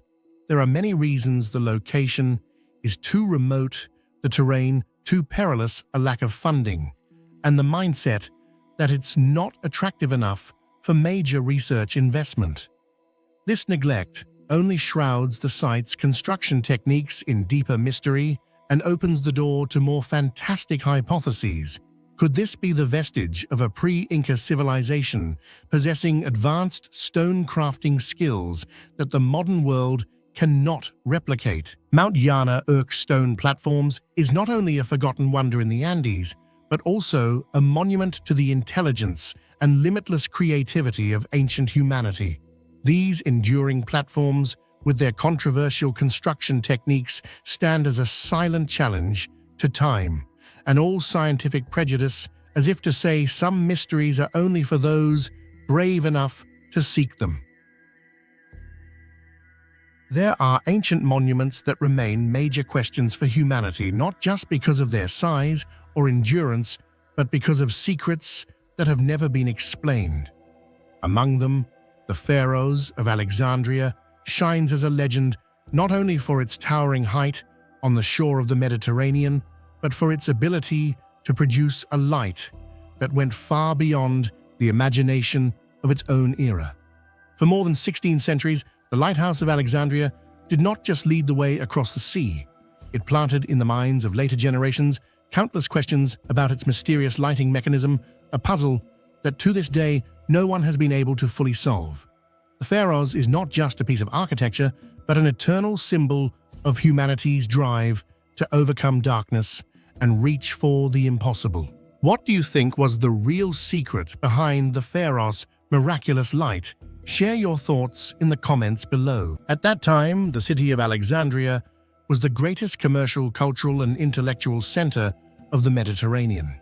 The pharaoh's lighthouse towered on a small offshore island, serving not only as a landmark for tens of thousands of ships, but also as proof of the technical prowess, scientific thinking, artistry, and strategic vision of the entire Greco-Egyptian civilization. This structure, with an estimated height of 120 to 137 meters, surpassed all contemporary architecture except for the pyramids and became an inseparable part of Alexandria's radiant fame. The foundation of the pharaohs was composed of granite and limestone blocks, joined with techniques that still astonish modern engineers thousands of years later. The tower was divided into three sections: a wide square base, an elegant octagonal midsection, and a slender cylindrical top. Spiral staircases, fueled transport paths, ventilation shafts, and anti-vibration features against sea winds and earthquakes all worked together so harmoniously that it seemed to transcend the technical limits of its age. Despite its massive architecture and engineering far ahead of its time, the Pharos of Alexandria became an immortal wonder of humanity, primarily because of its mysterious illumination mechanism, one that surpassed conventional understanding in both ancient and modern times. At the top of the tower burned a gigantic, never-ending fire, symbolizing a guiding light across misty, stormy seas.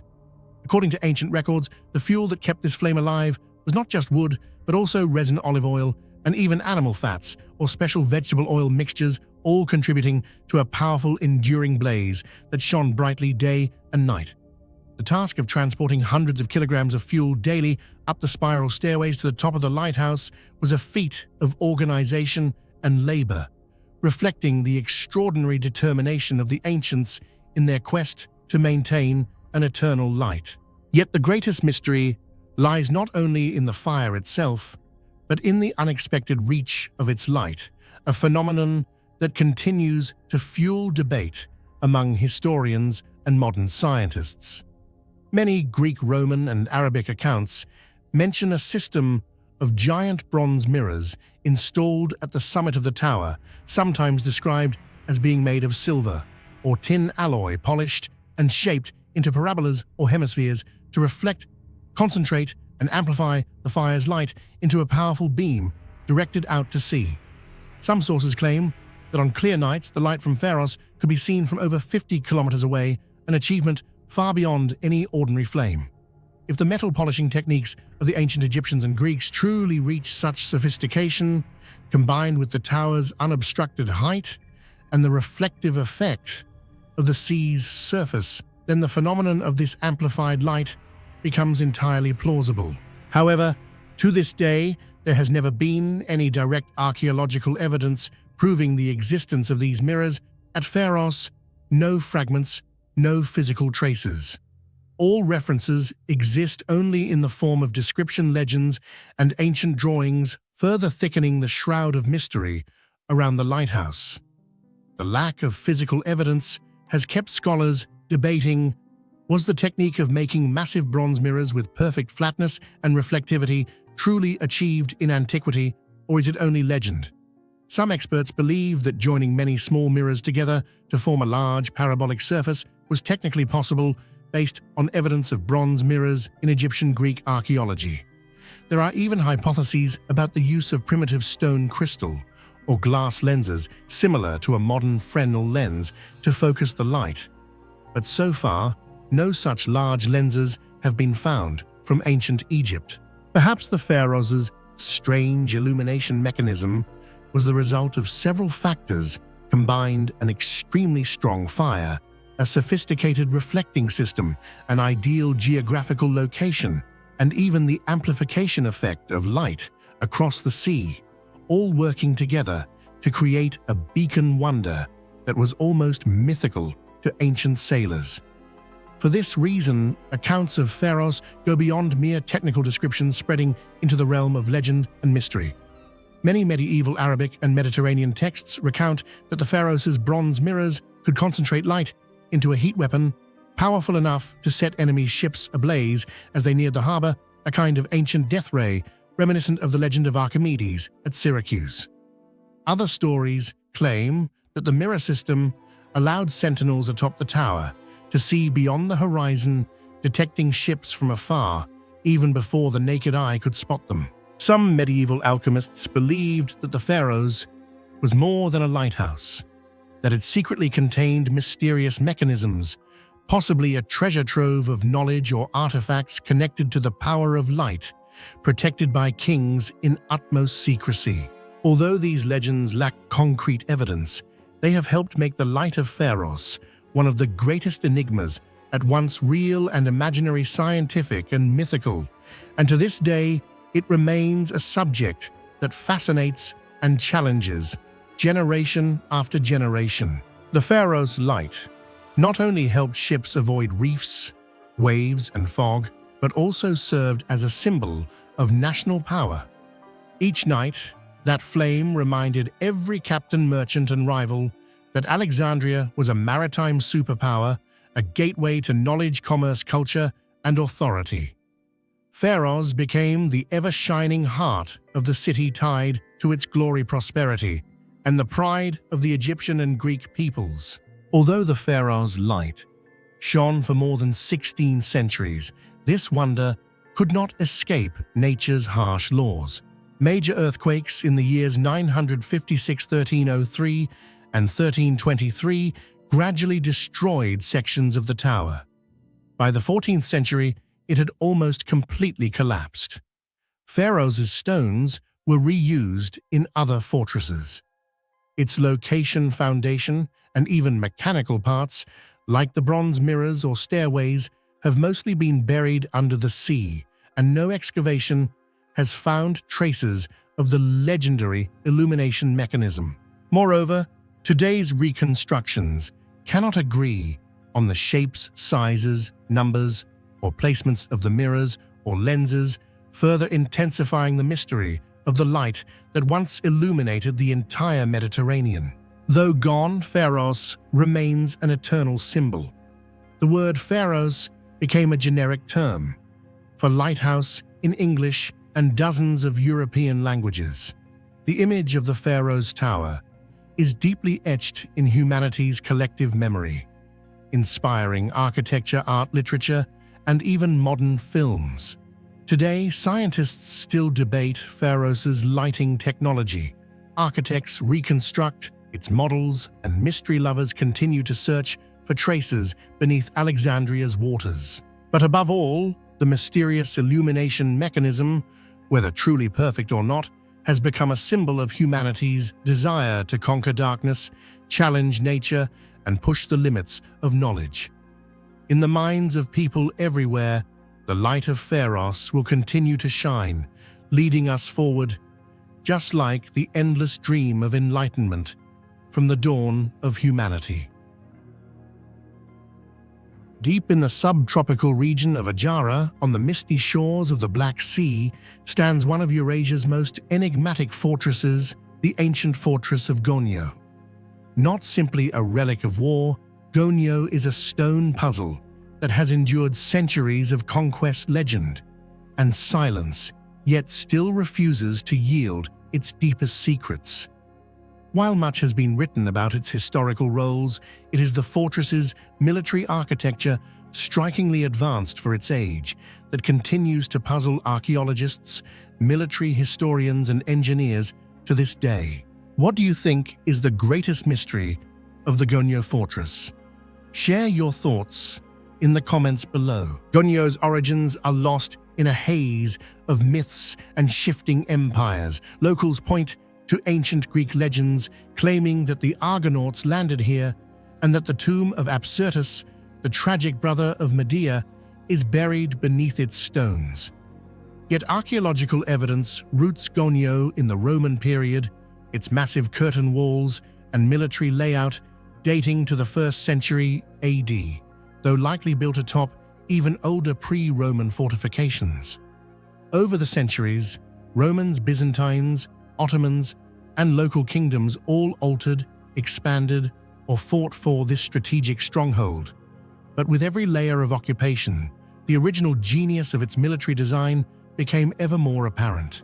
What truly makes the Gonio fortress stand out from other sites of its era is its unique military architectural layout, often described as a geometric code of power. Spanning nearly 5 hectares, the formidable walls, rising up to 7 meters high and 5 meters thick, enclose an almost perfect rectangular area, a rarity among fortresses in the region. Notably, along the length of the walls, 18 massive towers are positioned at mathematically precise intervals, reflecting meticulous planning and a deep understanding of ancient defensive strategy. Each tower is multi-leveled, equipped with arrow slits and platforms for archers, or heavy weapons, forming a network of overlapping fields of fire. As a result, any attacker would inevitably be caught in a dense crossfire with no safe cover. Furthermore, Gonio's gates are set-off axes double-layered and designed to create deadly trap zones, forcing invaders into positions where they could be attacked from multiple angles at once. All of these elements combined made Gonio a virtually impregnable fortress for centuries, serving as lasting evidence of the advanced military engineering skills of its ancient builders. One of the key factors that makes the Gonio fortress both mysterious and ahead of its time is the remarkably sophisticated construction techniques that modern archaeologists still cannot fully decipher. The foundations and walls of Gonio were built not only from locally quarried basalt and limestone, but also incorporated layers of Roman-style bricks, creating a solidity and flexibility unmatched by most other fortresses in the region. The large stone blocks at the base were meticulously cut into rectangular shapes and fitted so tightly that almost no mortar joints are visible, a cyclopean construction style that was extremely rare in the Black Sea area at that period. Interspersed between these stones are strips of red-fired bricks in the Roman style, which not only increased the structural durability, but also helped disperse forces from siege weapons or even earthquakes. Particularly mysterious is the mortar used to bind these materials. The samples found at Gonio show a complex composition, seemingly a mixture of lime, volcanic ash, and other unidentified minerals, and to this day, no laboratory has been able to replicate it precisely. Thanks to this special mortar, many sections of Gonio's walls have remained resilient after centuries of storms, earthquakes, and erosion, sometimes even outlasting modern concrete. Furthermore, geophysical surveys and partial excavations have revealed that beneath the fortress lies a network of tunnels, water cisterns, and many secret underground chambers designed for defense or escape, most of which remain unexplored, adding even more to the site's mysterious allure.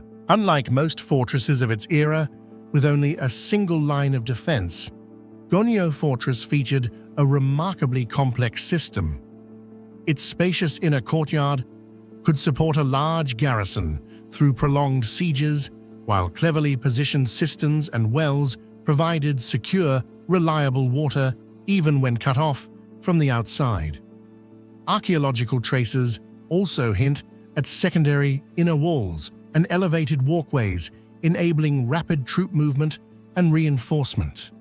This combination of layered defenses and intelligent planning made Gonio an almost impregnable stronghold and highlights the advanced military vision of its ancient builders. What makes Gonio extraordinary is its adaptability. As siege technology evolved, ranging from battering rams to early gunpowder, the fortress was repeatedly updated.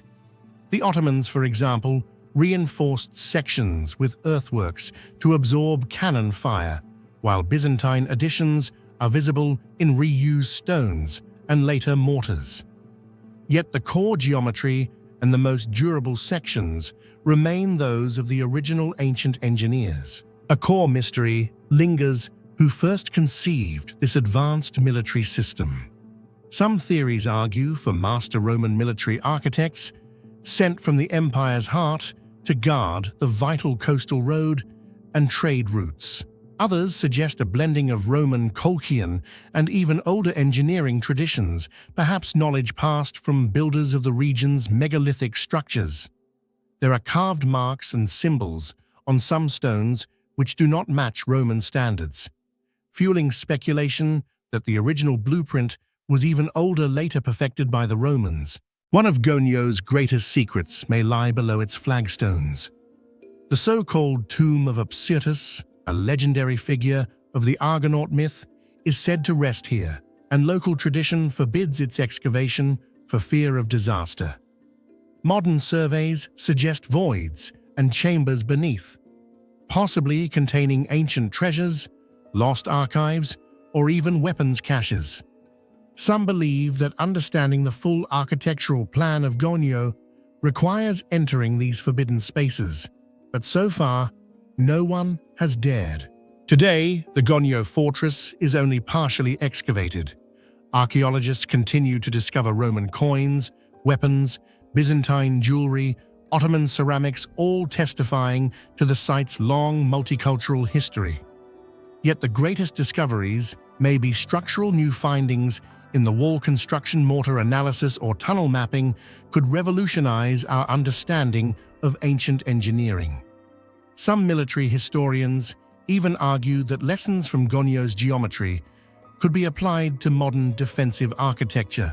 Gonio is not just a relic, but a living question mark in stone. Why was so much military genius concentrated in this spot, far from the empire's centers? Did ancient engineers possess lost knowledge of earthquake-proofing, siege resistance, and rapid troop deployment? How did multiple cultures build upon each other's work without erasing the core design? What secrets do the unexcavated tunnels and hidden chambers still hold? And is there any truth to the tales of forbidden tombs, cursed treasures, or long-lost blueprints? The ancient Gonio fortress stands as a silent symbol of human ingenuity and mystery, having endured thousands of years of wars, legends, and innovation, while retaining its imposing presence against the passage of time. Its stone walls are not merely defensive structures, but an unsolved question, reflecting a level of military engineering far ahead of its era. Standing atop Gonio's ramparts, one can truly feel the mark of the past and the enduring mysteries that have resisted every attempt at discovery. Without a doubt, Gonio's military architecture is a masterpiece conceived and built with knowledge that continues to astonish the modern world. Until its final secrets are revealed, Gonio will remain one of the greatest military enigmas of the ancient world. Amidst the remote countryside bordering Jharkhand and West Bengal, India, the ancient temple complex of Maluti rests humbly and quietly among endless fields, brush, and small earthen-roofed houses. Hidden within the flow of history, this place holds mysteries that baffle not only locals but also archaeologists and modern architects alike. Maluti is not merely the remnant of a vanished local dynasty. It is also a laboratory of strange, never fully deciphered construction techniques, a vivid testament to the creativity that far exceeded the era of ancient humanity. What do you think is the real secret behind Maluti's construction techniques? Share your thoughts in the comments below. While most famous temple complexes in India are renowned for their art of carving hard stone, like Ellora Ajanta or Khajuraho, Maluti is a complete anomaly. Every single temple here is built entirely from fired brick. There is no granite, no giant stone pillars, no classical stone locking techniques, and yet these small temples have stood firm for 4 to 5 centuries, enduring rainstorms and the relentless erosion of time. What is most surprising is that the temple walls in Maluti are unexpectedly thin, in many places less than 30 centimeters, and in some spots so thin that daylight passes through. In contrast, brick temples of the same era elsewhere typically have thick walls or are always reinforced with wooden beams or iron bars, which Maluti shows absolutely no traces of. Domes, arches, and spires here are constructed solely by locking bricks manually, no cement, no modern adhesives. These small, lightweight bricks are stacked in layers with traditional lime mortar, yet form structures 4 to 5 meters high with perfectly arched domes that have not cracked or collapsed. Even today, modern engineers still cannot accurately explain how the ancient builders calculated load angles and the distribution of force so that these delicate domes and walls could survive for centuries. Another unique feature is the extremely strange arrangement of the temples. In Maluti, there is no symmetrical classical layout, no clear division into clusters. Instead, they form a maze of dozens of temples crowded together, sometimes just a hand's width apart, wall against wall, with archways opening directly into neighboring shrines. This chaos creates a bizarre unity. The entire temple complex behaves like a living organism. Each small structure supports the others, structurally sharing, weight-distributing load, almost as if forming an organically interconnected network of bricks. This has led many Western experts to conclude the layered brick construction technique in Maluti is truly one of a kind, unlike any school of architecture in South Asian history. Some compare it to the brick temples of Bengal, such as Bishnupur. But in details, the way bricks are joined, arches are carved, the proportions of wall and roof, Maluti stands apart, almost like its own architectural language. The bricks used in Maluti are small, proportionate, and have smooth surfaces, something very hard to achieve with conventional hand-firing technology of the 17th or 18th century. The brick composition includes fine sand-slaked lime and a small amount of iron oxide, making them water-resistant and preventing moss growth, yet not too heavy to collapse thin, vaulted walls. Strangely, chemical analyses reveal that many Maluti bricks were fired at extremely high temperatures, over 1,000 degrees Celsius, far exceeding the capabilities of traditional village kilns. Some researchers suggest that the people of ancient Maluti knew how to refire bricks multiple times to increase their hardness. That is, after an initial firing, once the temple was built, they would light huge fires around the complex to bake the brick walls again in situ. This could explain why Maluti bricks are both light and sturdy, resistant to water, and extremely difficult to break down over time. However, this remains just a theory. No large kilns or physical evidence of such large-scale refiring processes have ever been discovered. Another striking point is that none of Maluti's domes use any modern bonding material.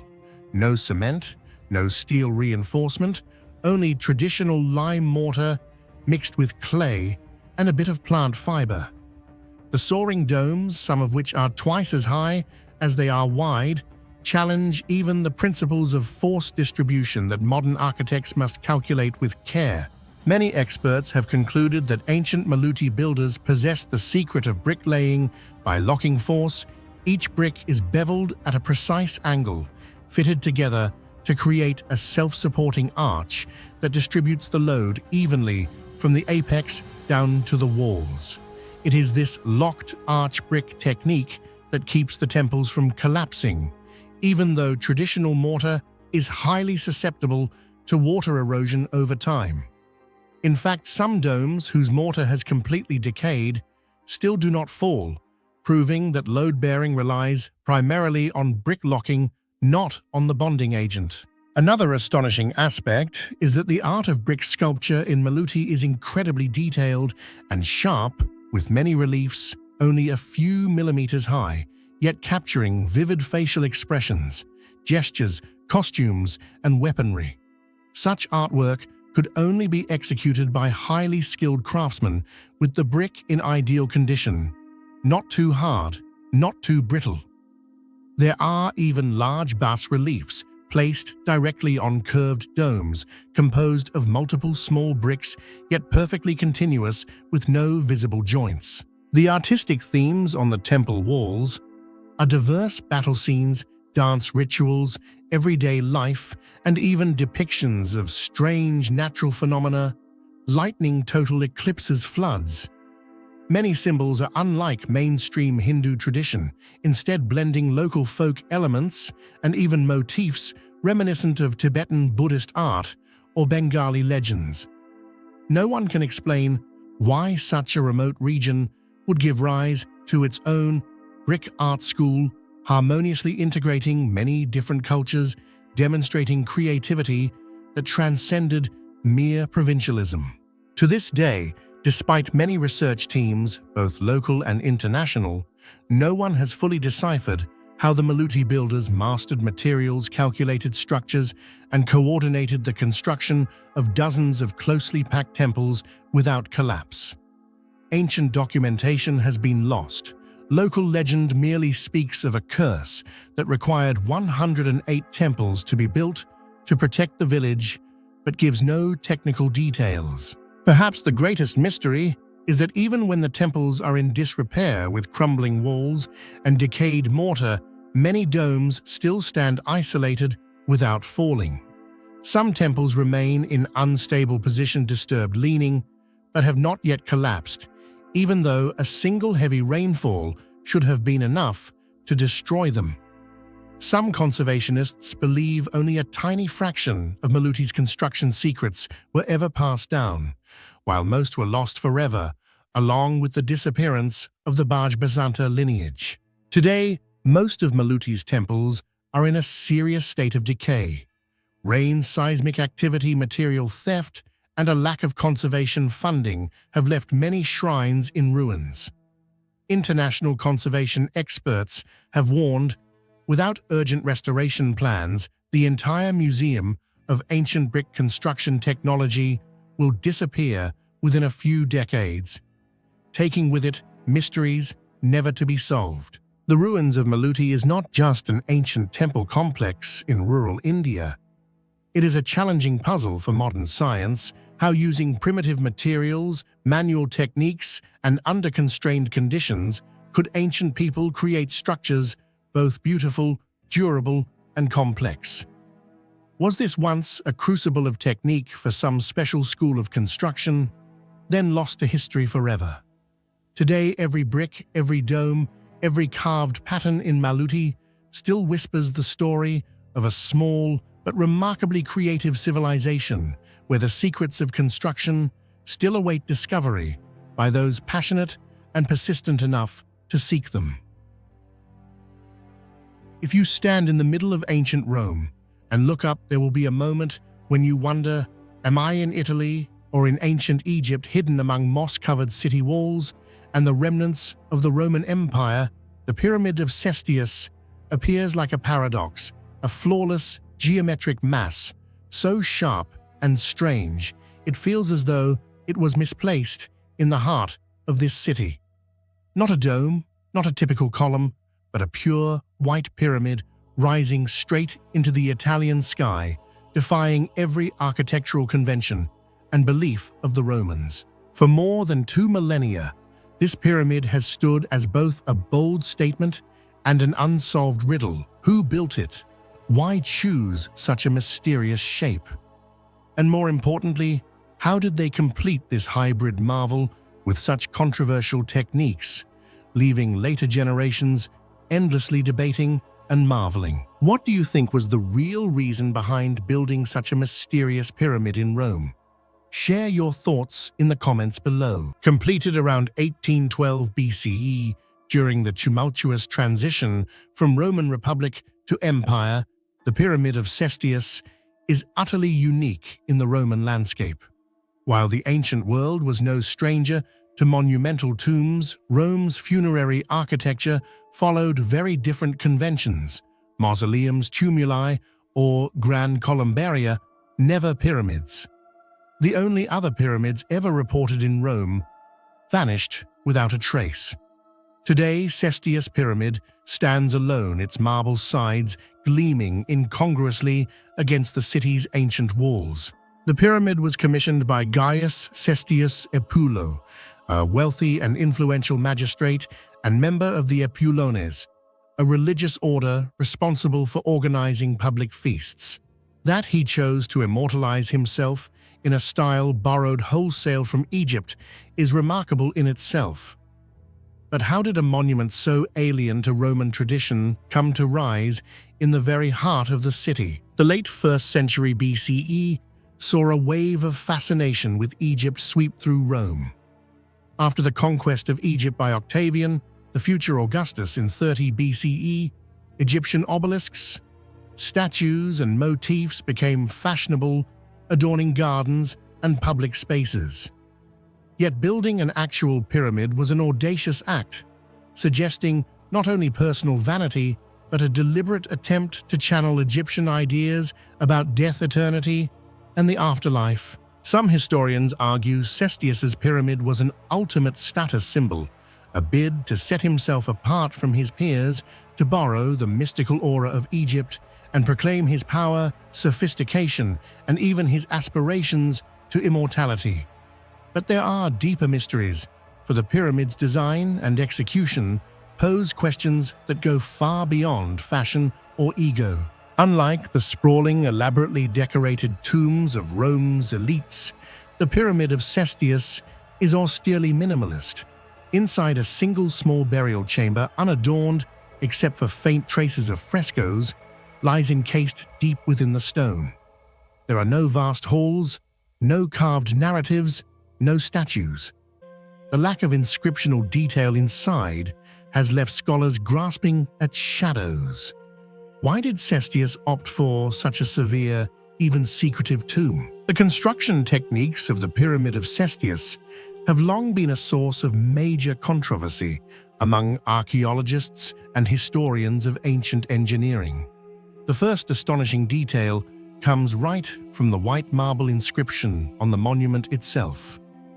This work was completed in only 330 days, according to the will of Gaius Cestius, with the approval of the Roman Senate and his heirs.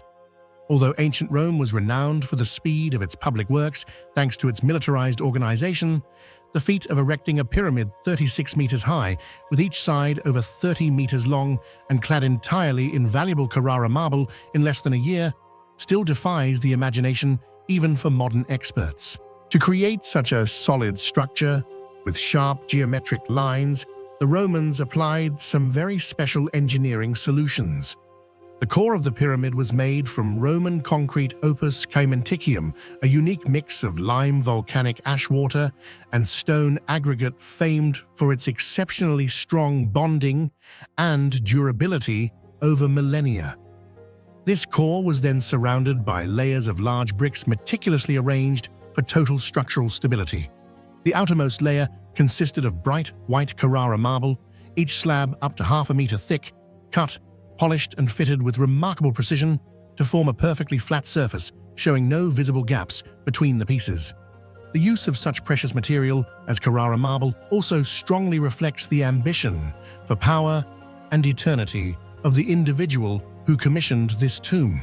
The process of quarrying, transporting and assembling Carrara marble was an immense logistical challenge, even by modern standards. The marble had to be quarried from the Apuan Alps, more than 400 kilometers from Rome. Each block was transported by land and river through difficult terrain before finally reaching the construction site. After that, the blocks had to be cut to precise sizes, polished and hoisted up to the higher parts of the pyramid's structure. To this day, specialists cannot say for sure what methods the Romans used, only assuming they might have applied massive ramps, gigantic scaffolding pulleys, or even primitive cranes. No technical blueprints, construction diaries, or building notes remain, unlike many other Roman projects where craftsmen's marks or assembly instructions have been found. This lack of documentation has given rise to many theories about special construction techniques or even lost secrets. Furthermore, pyramid-shaped construction was by no means a Roman tradition.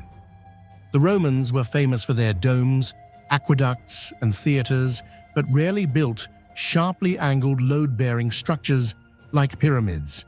Their success in balancing the mass, distributing the pressure, and maintaining long-term structural stability, especially at the joints of the faces and the apex, show that the builders either learned from Egyptian engineering or possessed outstanding creative abilities.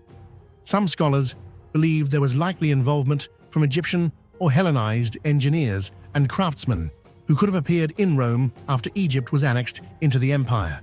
However, there is also the view that this was the result of independent Roman innovation, demonstrating their organizational power ability to mobilize manpower and a spirit of technical renewal. Another mystery is the reason for the rush to complete the pyramid within just 330 days. According to Roman tradition, wills often required quick burial, but the sheer scale of the Pyramid of Cestius far exceeded normal tomb standards. This raises many questions. Was this a personal order, a final declaration of power, or did it relate to religious, political, or even esoteric beliefs we can no longer fully grasp today? Beyond speed and construction technique, the pyramid's durability is also living proof of the builder's quality and vision. For more than 2 millennia, through earthquakes, wars, floods, and the ever-changing face of the city, the Pyramid of Cestius has stood tall, with most of its marble cladding intact and the concrete core showing no cracks or collapse. Beyond its construction, the pyramid's marble faces are inscribed with Latin text, the name and titles of Gaius Cestius, the completion time, and a list of supervisors. Yet scattered across the surface are smaller marks and enigmatic symbols whose full meaning is still debated. Are these masons' marks religious emblems or cryptic references to secret societies or rituals? The absence of clear answers only deepens the pyramid's aura of mystery. Unusually, the pyramid stands close to the Porta San Paolo and was later enveloped by Rome's defensive Aurelian walls. Some suggest this placement had symbolic value, a guardian of the city, a point where the worlds of the living and the dead, Rome and Egypt, intersect. Others see echoes of ancient geomancy or lost knowledge of sacred landscapes. The Pyramid of Cestius is not just a tomb, it is a timeless riddle in the heart of Rome. Its powerful form and shining white marble evoke memories of Egypt while reflecting the ambitions of ancient Rome. Most notably, the speed and precision of its construction remain a major mystery for today's experts. Is this the result of outstanding organization and willpower, or does it conceal technical secrets that have been lost to history? Every theory still leaves many questions open. Despite centuries of upheaval, this pyramid still stands tall in the center of Rome, a symbol of human intelligence, ambition, and mystery, and a question that has yet to be truly answered. Hidden deep within the central highlands of the Andes, Chavin de Huantar is one of the most legendary and enigmatic sites of ancient South America. Recognized by UNESCO as a World Heritage Site in 1985, this place is not only an ancient temple complex, but also a symbol of intellect, religion, power, and unsolved mysteries. For more than 3,200 years, Chavin de Huantar served as the greatest religious and cultural center of the pre-Inca era, often referred to as the Rome of the ancient Andes. The most outstanding feature of this site lies not only in its scale, but in its timeless construction techniques, especially its incredibly sophisticated earthquake resistance and acoustic control, which continue to astonish the modern world. What do you think was the greatest secret behind Chavin de Huantar's incredible engineering? Share your thoughts in the comments below. First, imagine the historical setting around the years 1200 to 400 BCE, when most other civilizations were still living in loosely organized tribes. The Chavin people built a complex consisting of temples, underground labyrinths, ceremonial chambers, plazas, and countless auxiliary structures. Chavin de Huantar became a meeting and merging point for the scattered tribes of northern Peru, serving as the axis of religious, political, and social life. The Chavin legacy is not confined to architecture. It also spread across the Andes through artifacts, artistic styles, beliefs, and even trade networks. For centuries, this was where spiritual values and religious authority were strengthened and propagated, laying the groundwork for later cultures such as Mochicanascawari and ultimately the Inca. One of the most astonishing features of Chavin de Huantar is its complex underground labyrinth, designed with near-supernatural refinement. Beneath the earth lies a network of corridors, ceremonial chambers, stairways, light wells, hidden paths, and sacred rooms reserved for priests or chosen individuals. Here, natural light barely penetrates. Only echoes and shifting shadows remain, creating a sacred, haunting atmosphere for any who descend. Notably, secret stairways are cleverly concealed, connecting different levels of the temple and underground chambers, adding further complexity to the structure. Many archaeologists believe that the journey through this maze was a test of spirit faith and endurance, helping devotees experience a supernatural state that brought them closer to the world of the gods. At the heart of Chavin stands the Lanzan monolith, a dagger-shaped stone over 4.5 meters tall, buried deep in the dark, carved with the image of a fearsome hybrid deity with bulging eyes, fangs, and a serpent's tongue. The Lanzon served not only as a ritual object, but as a symbol of power kept strictly hidden.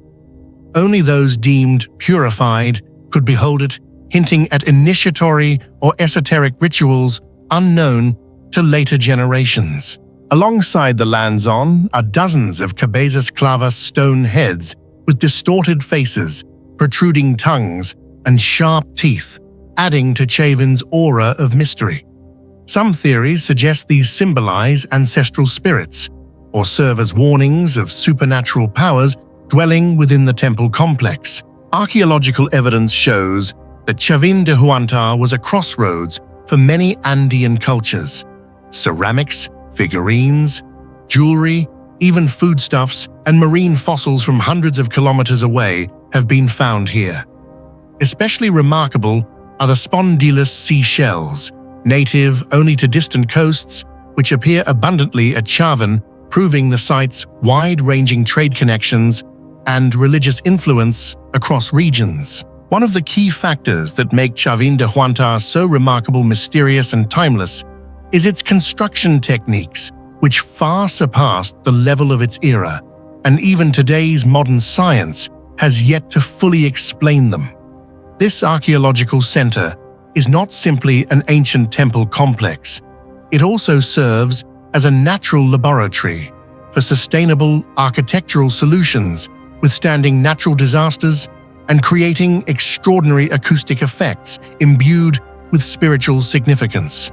This has not only astonished archaeologists, but also engineers and architects of the modern age, all of whom must acknowledge the Chavin people's remarkable ingenuity.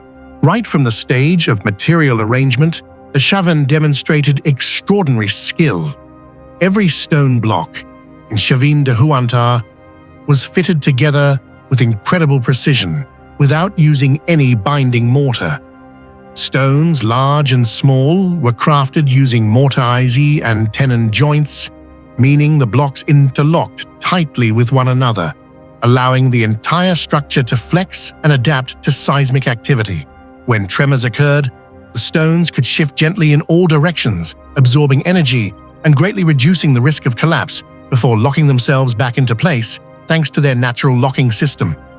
For this reason, over more than 3 millennia, despite the Andes being frequently rocked by earthquakes both large and small, the Chavin de Huantar complex has endured a feat few other civilizations of its time could claim. What's truly astonishing is that to build in this way, the Chavin people had to thoroughly understand physical principles, weight pressure angle, and the positioning of each individual stone.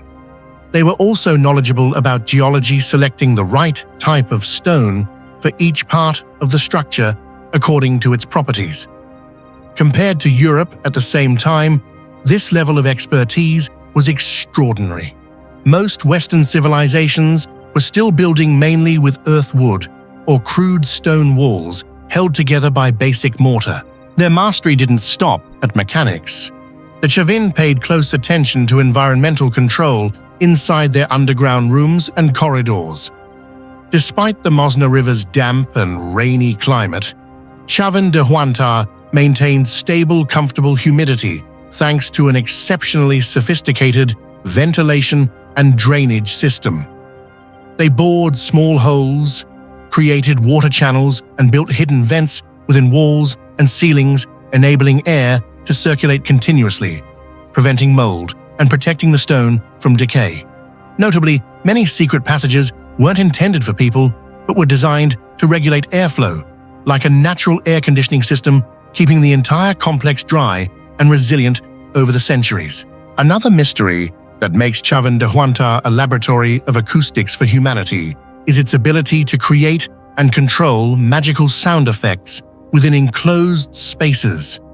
The underground chambers, corridors, and stone niches are all arranged at special distances and ratios so that when a spondylus shell, an ancient trumpet, is blown, the sound reverberates echoes in layers and spreads throughout the labyrinth. Modern researchers have experimented and found that sound made in one corner can be heard clearly tens of meters away, sometimes even transformed into deep, booming noises reminiscent of divine voices from the underworld. This acoustic effect not only heightened the spiritual atmosphere, but also helped isolate sacred rituals from the outside world, reinforcing the mysterious aura and power of the Chavin priesthood. In addition, the combination of dim lighting, echoing sounds within closed spaces, incense smoke, and trance-like rituals created a unique state of consciousness for participants. Many believe that thanks to these special physical and acoustic environments, Chavin's mystical ceremonies truly gave devotees the sense of communicating with the gods, cementing absolute faith in the temple's supernatural power. Perhaps most remarkable of all is that these elements, earthquake resistance, climate control, and sound management, were not accidental, but were intentionally planned, combined, and integrated into a complete system. The ultimate goal was to preserve supernatural power and turn Chavin de Huantar into a sacred center where all who entered would feel awe. Many theories suggest that by mastering these secrets of nature, the Chavin priesthood was able to conduct astonishing mystical ceremonies, producing strange sounds, shaking the ground, and simulating supernatural phenomena to reinforce the faith of believers in the supreme power of the gods. Although studied for over a century, Chavin de Huantar remains full of mysteries. Many underground chambers and passageways are still inaccessible, and the true functions of these spaces, along with the meaning of the stone heads and Lanzon monolith, are still debated. How the Chavin people moved and assembled massive stones without modern technology also remains unanswered, leaving open the question of whether they possessed advanced knowledge beyond their time. Today, Chavin de Huantar is an endless source of inspiration for architects, archaeologists, seismic engineers, and all who love exploring ancient mysteries. Many modern studies on earthquake-resistant architecture in Peru, Japan, and even Europe have drawn inspiration from Chavin's secrets of stone joining climate control and acoustics. Chavin de Huantar is living proof of the intelligence and timeless engineering of ancient people. Its earthquake resistance, acoustic, and climate control abilities show that they not only built temples, but also programmed emotions and beliefs for future generations. Though time passes, Chavin still reminds us that many great mysteries lie hidden underground, waiting to be discovered and to inspire generations to come.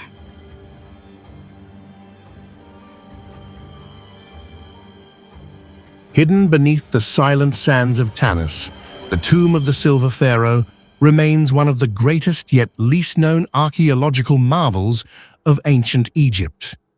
Discovered in 1940 by the French Egyptologist Pierre Montet, this burial site belonged to Pharaoh Suseni I, a powerful ruler of Egypt's 21st dynasty during a time of political fragmentation and uncertainty.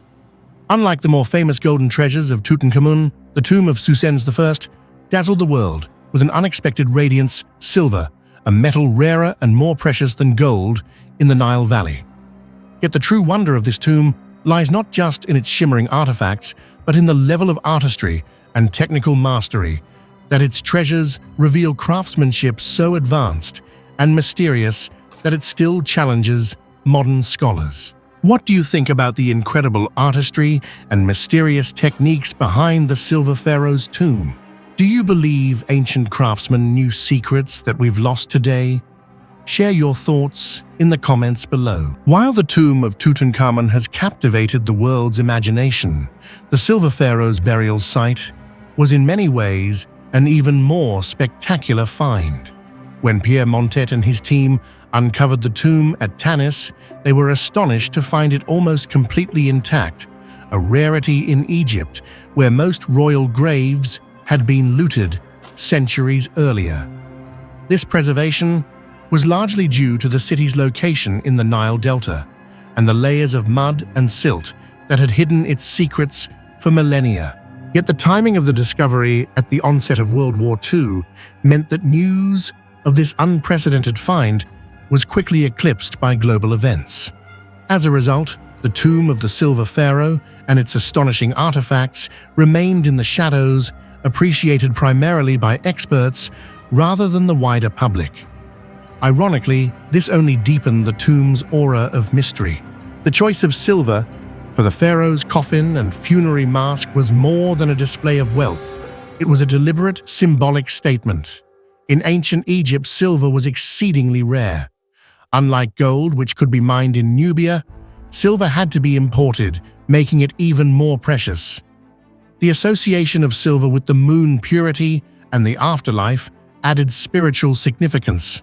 To encase a king's mummy in silver was to shroud him in the radiance of the gods, a privilege reserved for the most powerful and enigmatic of rulers. But working with silver at such a grand scale posed enormous technical challenges. Silver is more difficult to smelt and hammer than gold. It oxidizes easily and is prone to impurities. Yet the artifacts of Suzens I display an elegance and technical refinement that defy expectations for their era. At the heart of the tomb lay the silver sarcophagus of Suzens, gleaming softly in the torchlight of its discoverers. This was no simple container. The sarcophagus is composed of massive sheets of nearly pure silver, molded and hammered into perfect form, its surface adorned with intricate inscriptions and motifs, its facial features rendered with a lifelike delicacy that rivals the finest portraiture. Surrounding the body were hundreds of ritual objects, from ceremonial daggers and jewelry to scepters, amulets, and canopic jars, all bearing the marks of master craftsmen. Among the most astonishing was the funerary mask, an object of stunning beauty, fashioned from solid silver, its eyes inlaid with obsidian and black glass, its eyebrows and cosmetic lines picked out in lapis lazuli and gold, its surface so finely polished that it seems almost alive. Unlike the golden mask of Tutankhamun, this silver mask reflects a cool lunar light, a subtle reminder of the pharaoh's hoped-for transformation in the afterlife. Not only are the artifacts from the tomb of the Silver Pharaoh breathtaking for their precious materials, they also leave archaeologists and historians in awe of a level of metalworking and craftsmanship far ahead of their time. First and foremost, refining and purifying silver on such a large scale wasn't a small challenge. Ancient Egyptian artisans had to obtain silver of extremely high purity, almost completely free of impurities, then heat-roll hammerfold and forge it into large sheets to create coffins and funerary masks. Every step required absolute precision, as even the slightest mistake could cause the silver to crack or deform, especially at the monumental scale of Suzens's famous sarcophagus. Unlike gold, silver becomes brittle and difficult to control when it's too hot or too cold. This demanded that the craftsman finely tune the temperature the force applied, and the pace of work a truly remarkable level of control compared to the technology of the late Bronze Age. In addition, these artisans employed lost wax casting techniques, an advanced method that allowed them to produce ceremonial staffs and ritual objects with intricate three-dimensional details. Their artistry did not stop at metals. They also skillfully inlaid precious stones, such as lapis lazuli, turquoise, carnelian, and colored glass, into deep channels secured by tiny gold prongs. The precision of these details is so great that even today, removing them without causing damage is nearly impossible, highlighting the extraordinary skill of these ancient craftsmen. It's also essential to mention their mastery of combining metals, thin layers of gold applied over silver, or vice versa, created shimmering visual effects that evoke a sense of mystery, power, and timelessness. Surface decorations were achieved by blending techniques such as chasing from the front, repoussé from the back, and the engraving of extremely fine details. The hieroglyphics, motifs, and lines remain sharp after millennia, a testament to the patience and meticulousness of these ancient artisans. Finally, to achieve the mirror-like shine of these artifacts, especially the funerary mask, artisans spent countless hours, sometimes even weeks, carefully polishing and buffing with fine sand-powdered stone or special organic materials. Even with all the advances of modern technology, many of the methods used to create the treasures found in the tomb of the silver pharaoh remain a profound mystery. Reproducing a silver sarcophagus of the size and quality of Susen's today is still a challenge even for the world's top metalworking ateliers. The first problem lies in obtaining large quantities of pure silver with extremely high refinement under ancient technological conditions. Next comes the process of forging giant silver sheets without visible seams, cracks, or distortion, a task demanding perfect control over temperature and joining techniques, something that even now is difficult to achieve without leaving technological traces. Experimental archaeologists have repeatedly tried to recreate these artifacts but continually run up against limits that ancient Egyptian artisans seem to overcome with ease. This suggests there may once have existed a system of professional secrets, workshop lore passed down through generations that is now lost to history. Some scholars propose that foreign craftsmen may have been involved, or that special techniques vanished along with the passing of time. Others see in these artifacts the mark of unique creative innovation during an era of turmoil when Egypt's elite sought to assert their power through extraordinary artistry. The tomb of the silver pharaoh stands as an enduring testament to the extraordinary talent and creativity of ancient Egyptian artisans. These were people who worked quietly in the shadows, under the strict supervision of priests and kings, pouring all their dedication, skill, and closely guarded secrets into every tiny detail of their creations. Centuries may have passed, but their methods and techniques remain a great mystery, challenging both modern knowledge and technology. The treasures they crafted for the dead after thousands of years still leave today's observers amazed and in awe thanks to their beauty, exquisite precision, and timeless aura. This legacy, once buried beneath layers of mud and the dust of history, now shines once more, radiating a cold, pure light like that of the moon. It stands as a powerful reminder that even in times of chaos and decline, human creativity is capable of producing wonders that endure through the ages. Why did Susen's choose silver? How did his artisans master techniques that baffle modern experts? What other secrets might still lie hidden beneath the Nile's shifting sands? The tomb of the silver pharaoh is more than a hoard of precious metal. It is a message from a forgotten king. True immortality lies in the things we create and in the mysteries we leave behind for others to discover. Hidden in the remote and windswept expanses of the Halen Mountains bordering the arid edge of the Tenga Desert in Ningxia, China, lies one of humanity's oldest, most enigmatic, and least understood visual archives, the vast collection of prehistoric petroglyphs known as the rock art of Halen Mountains. While the site boasts tens of thousands of images etched, pecked, and carved into blackened rock faces, depicting animals, humans' geometric forms, shamanic rituals, and cosmological symbols, the greatest enigma is not merely the age or scale of the art, but the haunting absence of any definitive answer to the question, who created them and why? Who do you think created the Halen Mountains rock art? Do you think the true meaning behind these petroglyphs will ever be discovered? Share your thoughts and theories in the comments below. The first question any scholar asks when confronting ancient art is chronology. Dating the Halen petroglyphs, however, is a task fraught with difficulty. Radiocarbon dating is rarely applicable to stone carvings, leaving archaeologists to rely on indirect clues, overlapping styles, weathering patterns, and faint traces of organic pigment. Current estimates suggest the oldest engravings may date back over 10,000 years to the late Paleolithic and Neolithic eras, while new layers continued to appear throughout the Bronze Age and well into the historical dynastic periods. But this extraordinary time span only deepens the puzzle. Rather than the product of a single culture, the Halen Mountains seem to have attracted generations of artists from unknown Paleolithic hunter-gatherers to the Bronze Age herders, and even later the semi-nomadic Xiongnu, or early ancestors of modern Mongolic and Turkic peoples.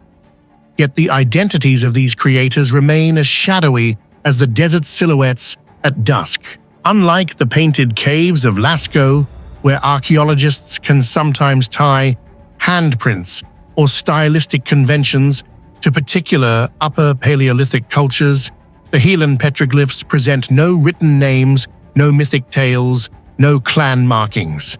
There are no ancient texts, no oral traditions preserved by local peoples, no Rosetta Stone to help decode meaning or authorship. Who then held the tools that bit into the dark desert varnish? The region itself was for much of prehistory a meeting ground, a crossroad between the northern steppe cultures and the settled farming societies to the south. Did a lost people long vanished and forgotten leave their mark as a way of claiming territory, or did the mountains function as a kind of ceremonial gallery where different groups returned across generations, each layering their own symbols atop the rocks, as if in conversation with the past? For decades, archaeologists have proposed many theories, but so far every answer remains only speculative.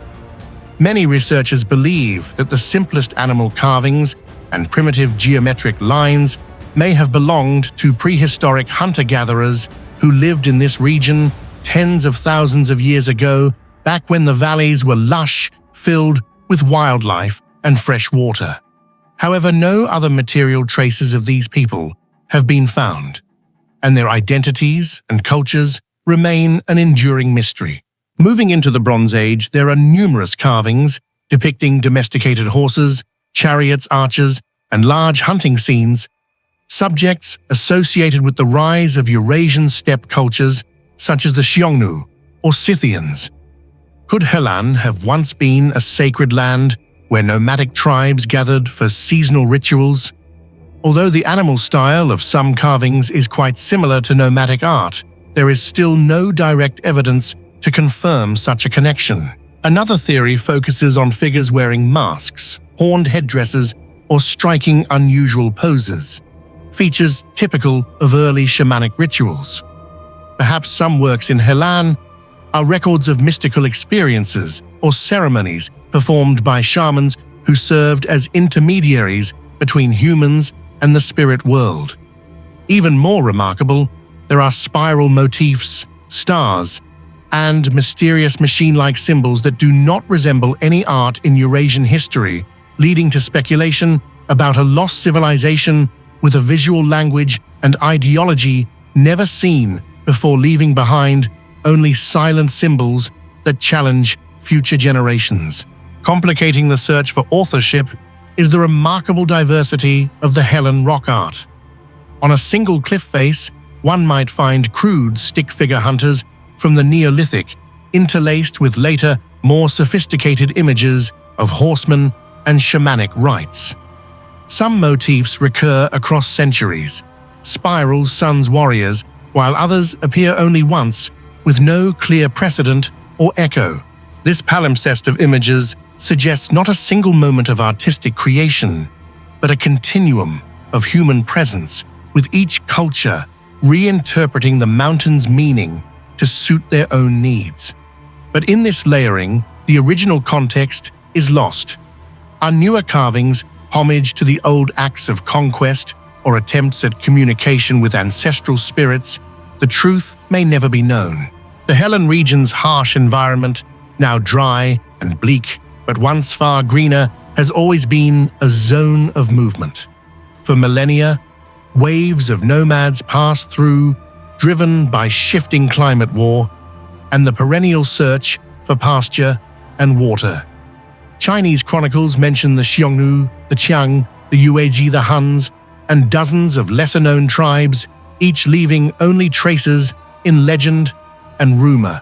Yet none are directly linked by archaeological evidence to the rock art. If these peoples were the artists, their other material culture, pottery tools, dwellings has largely vanished or remains undiscovered.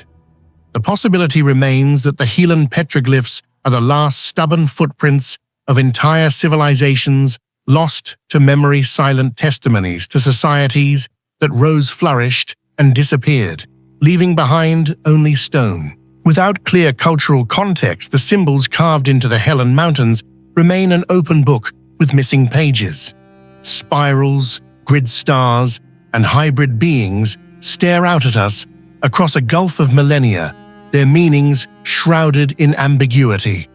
Are they calendars, star maps, totems, spiritual visions, tribal records, or something else entirely? Attempts to link the motifs to known scripts or to cross-reference with neighboring rock art traditions have yielded little. Even the sophisticated animal images, sometimes so lifelike they seem to leap from the stone, resist easy classification. In the absence of a living tradition, speculation fills the void. Some modern theorists suggest lost languages or proto-writing. Others invoke shamanic trance states or even alien contact. The truth is likely more prosaic, but just as wondrous, a testament to the creative spirit of prehistoric humans whose stories are lost, but whose art endures. If the artists' names are lost, their purpose is only slightly less obscure. Was the rock art an act of worship, a plea to the gods or spirits for good hunting, rain, fertility, or victory in war? Were the images meant to mark territory, warn rivals, or commemorate ancestors? Or did they serve as a map of memory, a way for each generation to locate itself within the wider world and the passage of time? The frequency of certain motifs, sun disks, horned figures, dancing humans, suggests recurring rituals, perhaps performed at solstices or other celestial events. Some carvings only reveal their full form under the slanting light of dawn or dusk, as if designed for dramatic effect in sacred ceremonies. The Halen Mountains may have been both sanctuary and stage, a place where art, ritual, and power were woven into the stone itself. Today, the rock art of Helen serves as a bridge between the past and the present, between what is known and what remains a mystery. Although researchers continually make new discoveries, each answer leads to even more questions. Legends and modern theories abound, but the stones themselves remain silent, challenging every explanation. In the end, the quest to decode Helen is not just about uncovering history, but also about connecting people today with the everlasting marks left by ancient ancestors. Across the parched fields of Gujarat, India, lies a quiet ruin that continues to puzzle even the most seasoned archaeologists, the dockyard of the ancient city of Lothal. At first glance, it appears to be nothing more than a rectangular pit, its brick-lined walls sun-baked and crumbling, half swallowed by the dust of ages. Yet this seemingly simple structure sits at the heart of one of archaeology's greatest debates. What was its true function? Was it really a dockyard as many believe, or was it something entirely different? A sophisticated water reservoir, a flood control basin, a ritual tank, or a multifunctional marvel of ancient urban engineering? What do you think was the true function of the ancient port of Lothal? Share your thoughts in the comments below. Discovered in the year 1954, Lothal quickly became one of the most celebrated sites of the Harappan civilization, also known as the Indus Valley Civilization, one of the earliest urban cultures in the world which flourished more than 4,000 years ago. The most controversial and striking feature at Lothal is the massive brick basin, measuring approximately 218 by 37 meters. For many decades, it has been described as the oldest tidal dockyard in the world, hailed as evidence of ancient India's maritime prowess.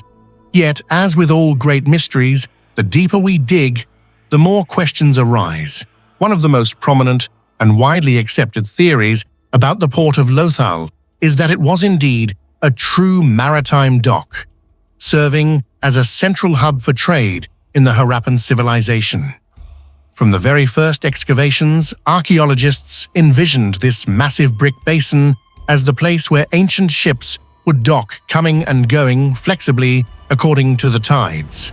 Rare goods such as carnelian beads, copper shells, and pottery, originating from faraway lands like Mesopotamia and the Persian Gulf, have been continuously discovered here, further reinforcing the image of Lothal as an international trading hub in antiquity.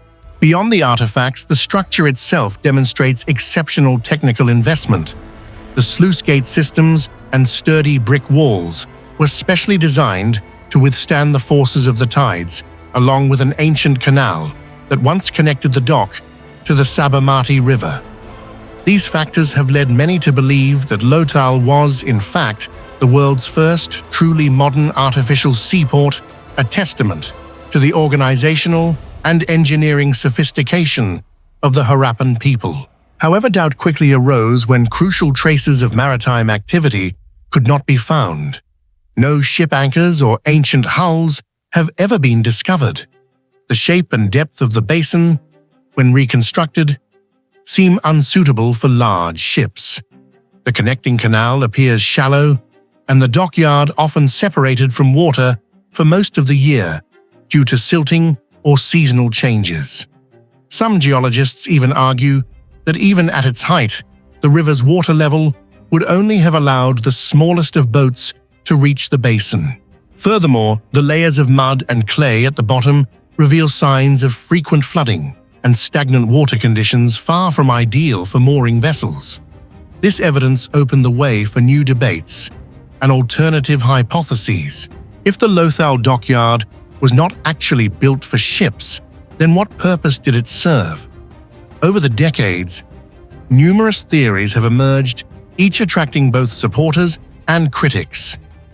Some scholars propose that the basin was a vast freshwater reservoir, essential for a city located in an area vulnerable to both flooding and drought. Its brick-lining drainage systems and river connection might have been intended to collect and store monsoon rainwater for use throughout the year.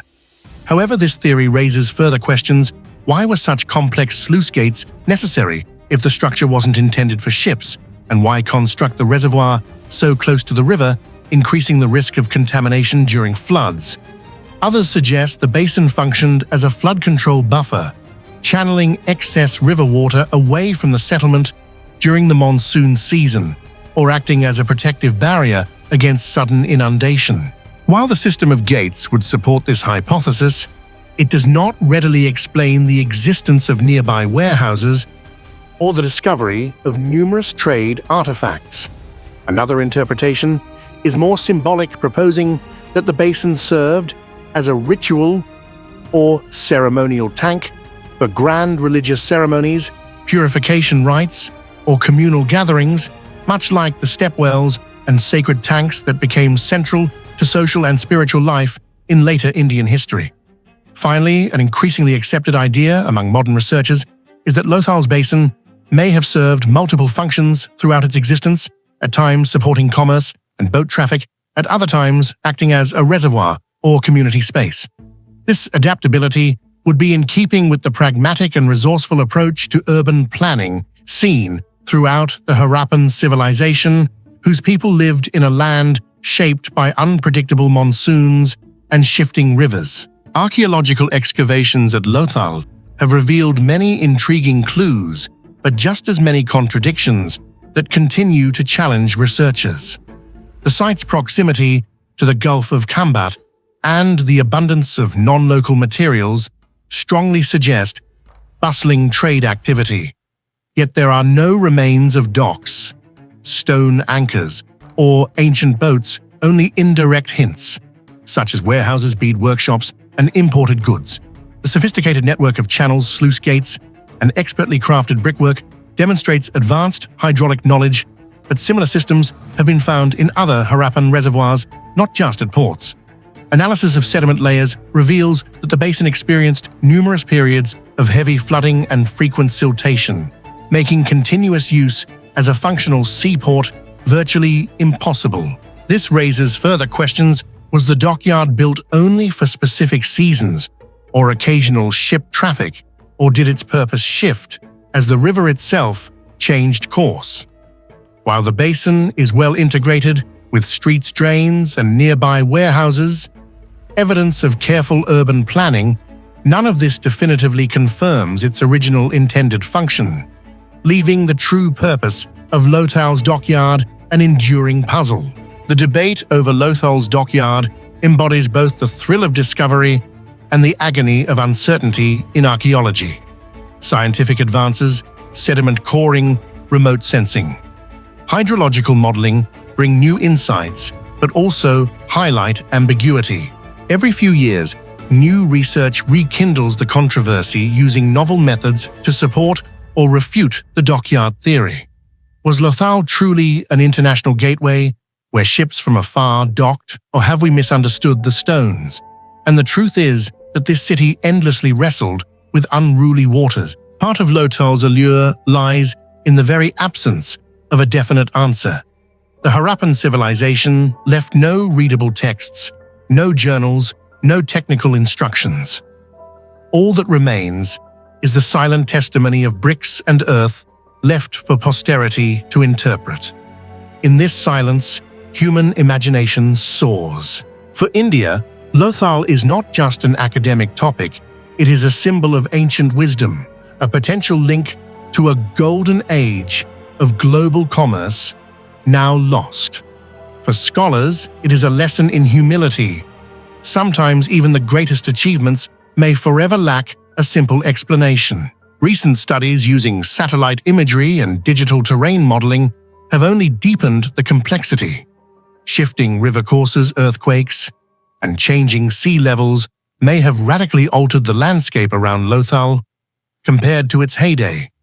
The dockyard might have functioned very differently at different times, adapting to a changing environment. In the future, underwater or micro-archaeological discoveries may yield material evidence: a boat, fragment, an anchor, a fossilized rope that tips the scales in favor of one hypothesis. Until then, the true function of Lothal's dockyard remains one of history's greatest mysteries. Much more than an ancient pile of bricks, Lothal's dockyard is a mirror reflecting human curiosity itself. Was it a port, a reservoir, a flood control basin, or all of these at once? Did it launch ships to the open sea, or simply shield the city from the fury of the waters? Perhaps the answer will never be truly clear.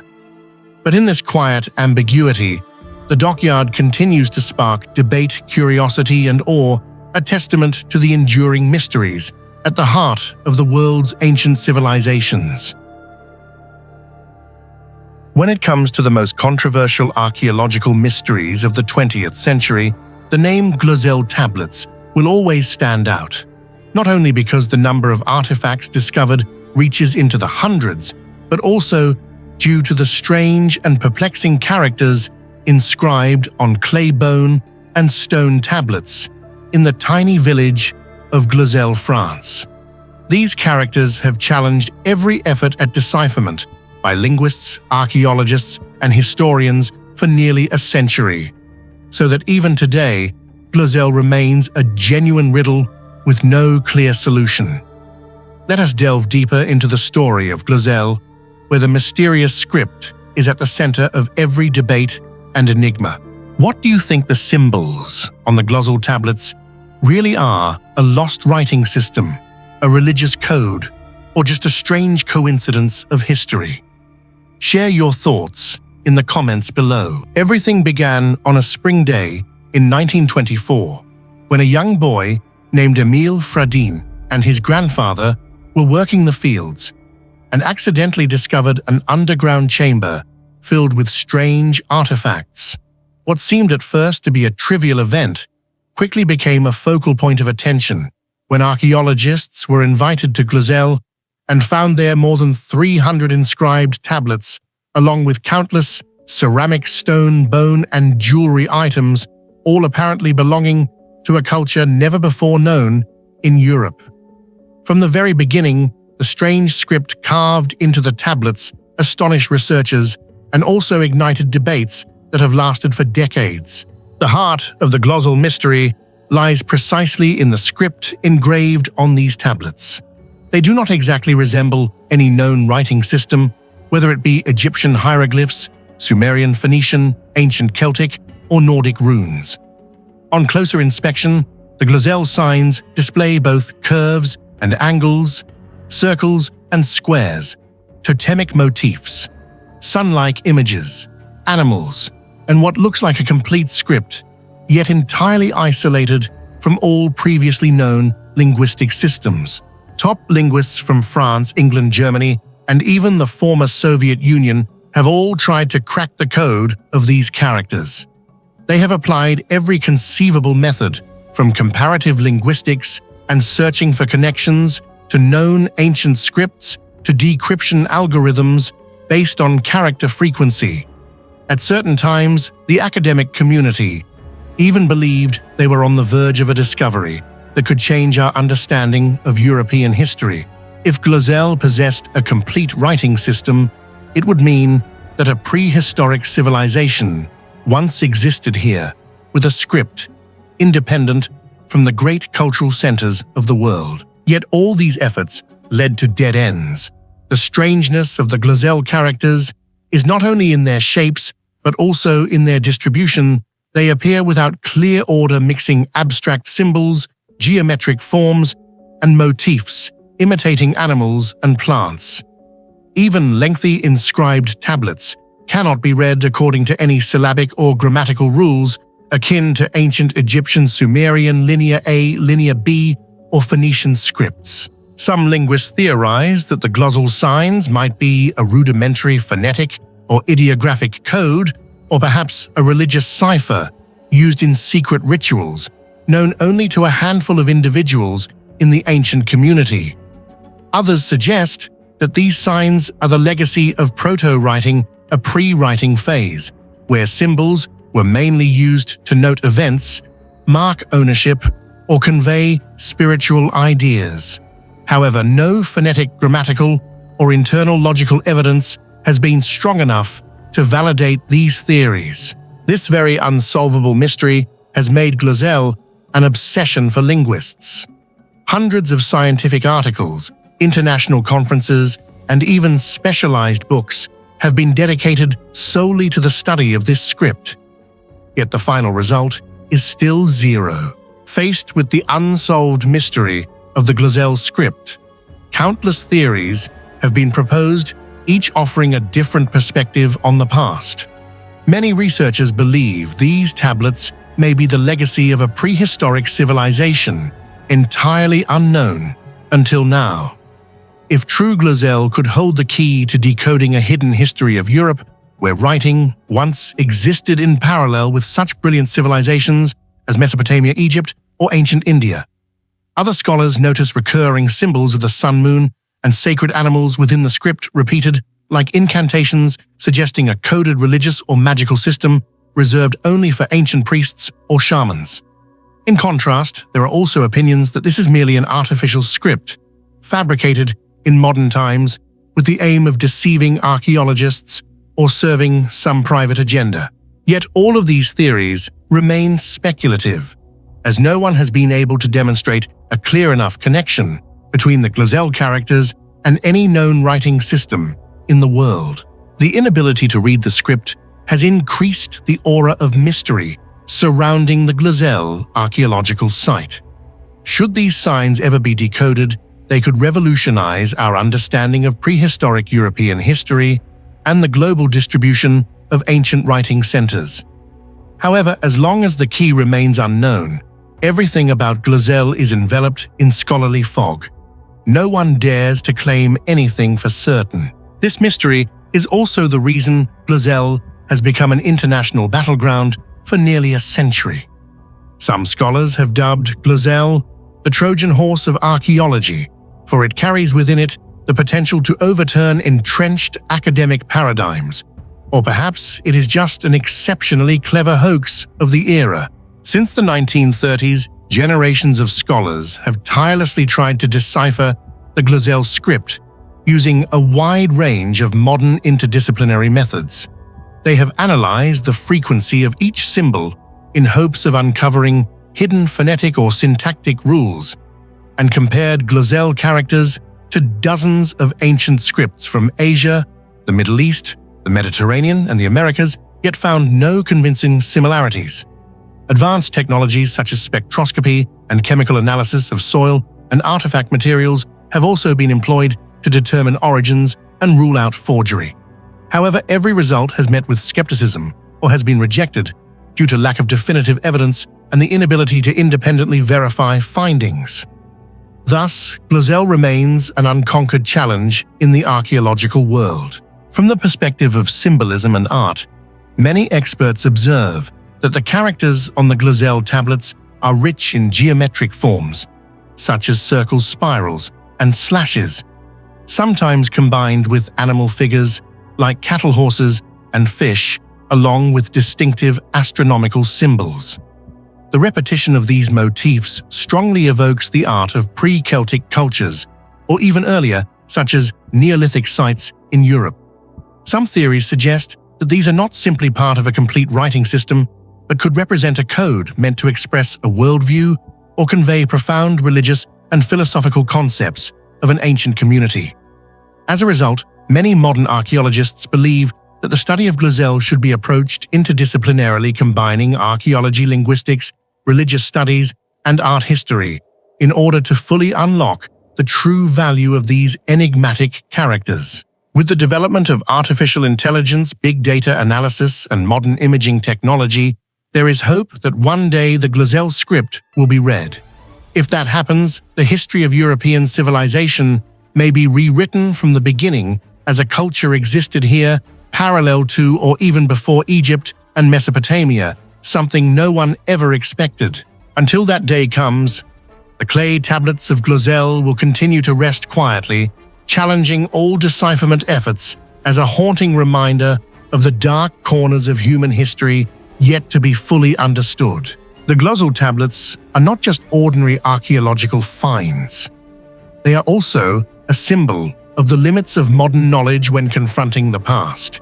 It is the strange, undeciphered script that has turned Glazelle into one of humanity's greatest enigmas, a challenge for every generation of scholars and living proof that history always conceals stories that no one can read in their entirety.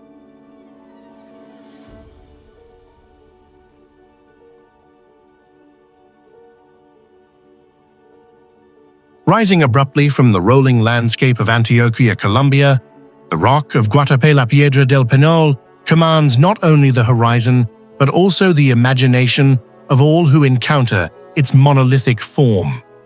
Towering over 200 meters above the surrounding lakes and villages, this ancient stone seems to challenge both nature and humanity with its sheer scale and enigmatic presence.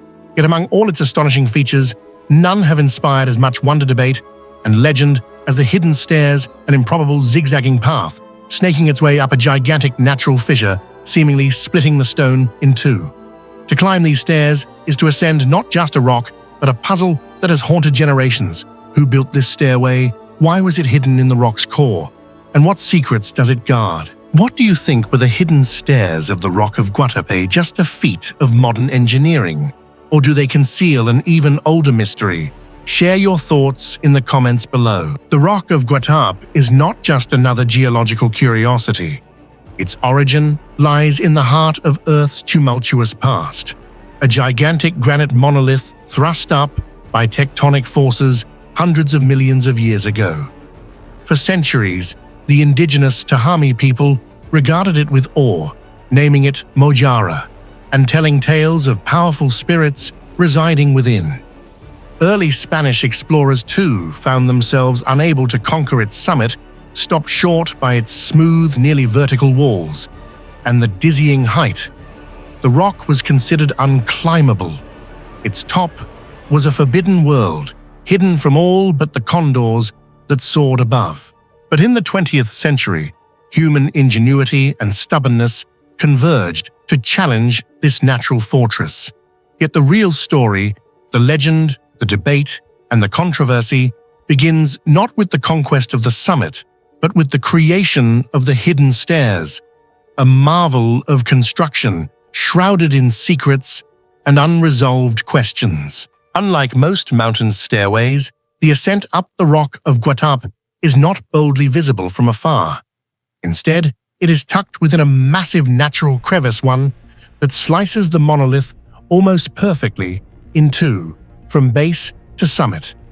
This chasm, jagged and imposing, looks at first glance like a scar left by the Earth's own violence. But look closer and you will see a ribbon of steps, over 649 in total, zigzagging their way up, tightly hugging the walls within the rift. The design is ingenious. The stairs are protected from wind and rain, hidden from the eyes of the uninitiated, and seem almost to merge with the stone itself. But why was the staircase built inside the crevice rather than on the rock's exterior? Who conceived of this solution? And when these are the questions that continue to provoke debate and feed the myths surrounding La Piedra del Penol. The official story, promoted by local authorities, is that the stairs were first built in the 1950s by a group of daring residents from the town of Guatap, led by Luis Eduardo Villegas Lopez. Using basic tools and sheer will, they are said to have climbed the rock via the fissure, carving out footholds and later cementing bricks and concrete to create a permanent path. For many, this account is a testament to local resourcefulness and pride. Yet, as with so many great works in stone, there are doubts and alternative theories, each raising the stakes of mystery. Some claim that the base of the staircase, especially the first few dozen steps, appears markedly older and weathered than the rest. Could it be that the indigenous Tahami, or even older unknown peoples, had started a rudimentary ascent centuries before the modern project explorers have noted strange marks, depressions, and stonework that do not match the style of the 1950s editions? There are tales of hidden rituals, secret societies, and even Spanish-era attempts to reach the summit for reasons now forgotten. Local legends tell of the crevice itself being a sacred cut, made by the gods, a pathway reserved only for chosen shamans or priests who could commune with the spirits at the summit. In this reading, the staircase is not just a physical convenience, but a deliberate echo of ancient roots, paths of pilgrimage that must be hidden and protected from profane eyes. Even today, some elders refuse to climb the stairs, saying the rift is the abode of ancient guardians who will punish trespassers. Another school of thought holds that the orientation of the crevice combined with the winding nature of the stairs may have deeper symbolic or even astronomical significance. Could the stairway align with celestial events, or serve as a physical metaphor for rebirth, duality, or ascension? The rock itself is visible from kilometers away, and its unique geometry may have marked it as a kind of prehistoric axis mundi, a link between earth and sky, with the stairs as the human attempt to bridge worlds. Unlike most great constructions of the modern era, there is surprisingly little documentary evidence detailing the initial building process. Few photographs exist from the 1950s. Records are fragmentary, and the memories of early builders are often contradictory or lost to time. This has only fueled speculation. were they hiding something? Did the project reuse or reveal older stairways now cemented over? Was there opposition from those who wanted the rock to remain untouched? Each missing detail deepens the enigma. Climbing the hidden stairs of Guatap is not just a test of physical strength, it's a journey into mystery. The first steps are shrouded in darkness, the air grows cooler, the rock walls press in tightly, and strange chisel marks occasionally appear. Many people describe a spine-chilling sensation as if passing through invisible doorways. The higher you go, the more outside sounds and scenery fade away, leaving only the rhythm of your steps and the dizzying height. At the summit, you're rewarded with a breathtaking maze of lakes, islands, and green hills below. Some see it as a triumph, while others feel as though they've just experienced an unforgettable spiritual rite. Despite its fame, the hidden staircase continues to provoke debate, investigation, and even conflict. Urban legends abound of hidden chambers or side tunnels branching off from the main stairway, sealed behind stone or concrete, waiting to be rediscovered. Old maps, anecdotes from workers, and even odd echoes inside the rift have inspired treasure hunters and spiritual seekers alike. Could there be caches of ritual objects, offerings, or ancient bones hidden within the depths?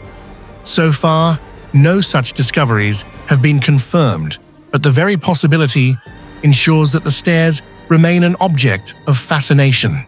Ultimately, the greatest mystery may be the endurance of the questions themselves. In an age when technology seems able to explain almost everything, the Rock of Guatap and its hidden stairs continue to resist easy answers. Each generation projects its own hopes, fears, and myths onto the stone, transforming it from a mere geological oddity into a living symbol of mystery.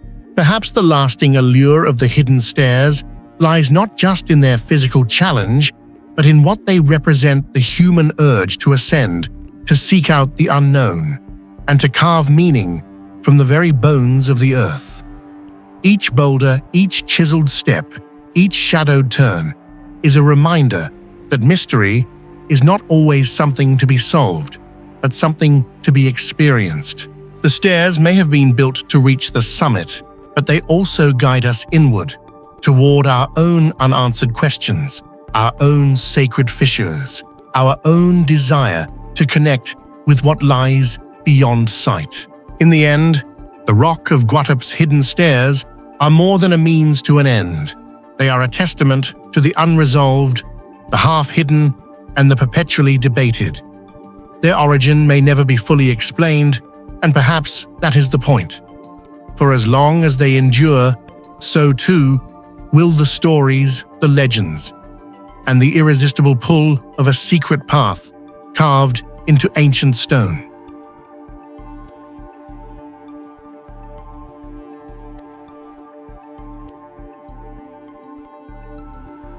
Beneath the ancient soil of Europe, among ruins that have slept for millennia, the small ceramic figurines of the Vinca culture emerge like mysterious messages sent from a distant past. Their strange forms, large eyes, pointed heads, slender, and abstract bodies not only leave archaeologists perplexed, but also raise unanswered questions about the imagination and belief systems of prehistoric people. For more than 7,000 years, lying silently beneath layers of earth, the true function of the Vinca figurines has remained a riddle that continues to spark debate among scientists and the modern public alike. What did they truly represent, and could they be clues to a way of thinking far beyond the limits of our present-day understanding? What do you think these mysterious Vinca figurines truly represent? Share your thoughts in the comments below. First excavated in the late 19th and early 20th centuries, near the village of Vinca close to Belgrade, Serbia, these statues are relics of the Vinca culture, approximately 5700 to 4500 BCE, one of the most advanced Neolithic societies in Europe. The Vinca people left behind settlements with surprisingly sophisticated architecture, the oldest writing system in Europe, and countless exquisite ceramic works. However, none of their artifacts are as controversial or visually strange as these UFO figurines. What makes these statues stand out is their completely non-human appearance. Many have triangular or elongated heads, huge almond-shaped eyes, tiny or absent mouths, and slender bodies with unusual proportions. Some sit cross-legged, while others stand rigidly with arms outstretched or folded. Many figurines have mysterious geometric patterns, raised ridges and symbols carved or painted onto the surface details that do not resemble any known clothing or decorative motifs from other contemporary cultures. From the moment they were first discovered, the Vinca UFO figurines sparked countless debates and controversies among archaeologists. To this day, no single theory has proven entirely convincing, and each approach reveals its own gaps that are hard to fill. The first is the Mother Goddess hypothesis, a theory often applied to ancient figurines worldwide. Some Vinca statues do emphasize feminine features such as wide hips and prominent breasts, symbolizing fertility, harvest, and life. However, the majority of these UFO figurines are androgynous, with unclear gender and faces so abstract that it's impossible to determine if they represent male or female figures. This ambiguity makes the Mother Goddess theory insufficient to fully explain the phenomenon. Another approach views these as ancestor or tribal deity statues. But if that's the case, why choose such unhuman forms, large heads, huge eyes, expressionless faces, and strange decorations? No other Neolithic culture in Europe depicted ancestors or deities in such a bizarre manner. Next comes the practical theory, children's toys or teaching tools. Some figurines are small and easy to hold, making this plausible. However, the level of craftsmanship, complexity of design, and elaborate patterns far surpass the standard for simple toys. Additionally, the fact that some figurines were deliberately broken or buried with ritual objects suggests they likely played a religious or magical role. Finally, we cannot ignore the most controversial theory, the literal depiction of extraterrestrial beings, the idea that the Vinca people either encountered or imagined visitors from the sky. This theory has attracted public and media attention because of its sensational nature, but it completely lacks solid archaeological evidence. The term UFO figurines was never used by the Vinca themselves. It is a modern creation, stemming from the statue's resemblance to 20th century ideas about extraterrestrials. Their large heads and insect-like eyes fit the popular grey alien archetype of today. This similarity has made them stars in pseudo-scientific television, conspiracy books, and internet forums. But no matter how captivated modern audiences may be by this idea, it can obscure the real mystery. Why did a Neolithic culture, without clear outside influence, repeatedly create such abstract, haunting forms? What spiritual or cultural need inspired their creation? The greatest mystery surrounding the Vinca UFO figurines has always been their true purpose. What were they really created for? No written records remain from the Vinca culture to reveal what they believed or how these figurines were actually used. Archaeologists have found them buried in homes, gathered around hearths, hidden in pits, and sometimes even deliberately broken, as if the act of destruction itself was part of a ritual. Some figurines show signs of wear, indicating they were used frequently, while others are almost perfectly intact, perhaps made only for special occasions. Unlike Greek or Egyptian idols, these figurines are not accompanied by any inscriptions or ancient texts that could help explain their meaning. As a result, every effort to interpret them is only speculation based on excavation context, comparative analysis, and repeating discovery patterns. A few key clues can point us in certain directions, but still offer no certainty. There is a great diversity in shapes and sizes, from small portable figurines to larger, more complex works. Does size have any special meaning? Was there a hierarchy of power or significance? No agreement has been reached. Many figurines are found in domestic environments, suggesting they may have served as personal amulets, fertility charms, or household religious objects. The fact that some figurines were deliberately broken is also consistent with rituals found in many other ancient cultures, often marking renewal, mourning, or transition. Strange markings, zigzags, arrows, dots, and abstract symbols might represent clan identity magical symbols or mnemonic codes. But without a Rosetta Stone, these messages remain silent. Furthermore, most Vinca UFO figurines are androgynous or of indeterminate gender, very different from Western Venus figurines, which emphasize feminine features. Was this intentional?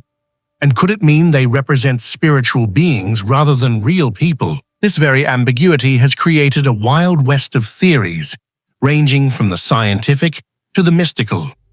Some suggest that the distorted faces and exaggerated features reflect the trance experiences of shamans under the influence of hallucinogenic plants, a way to record the supernatural world in clay.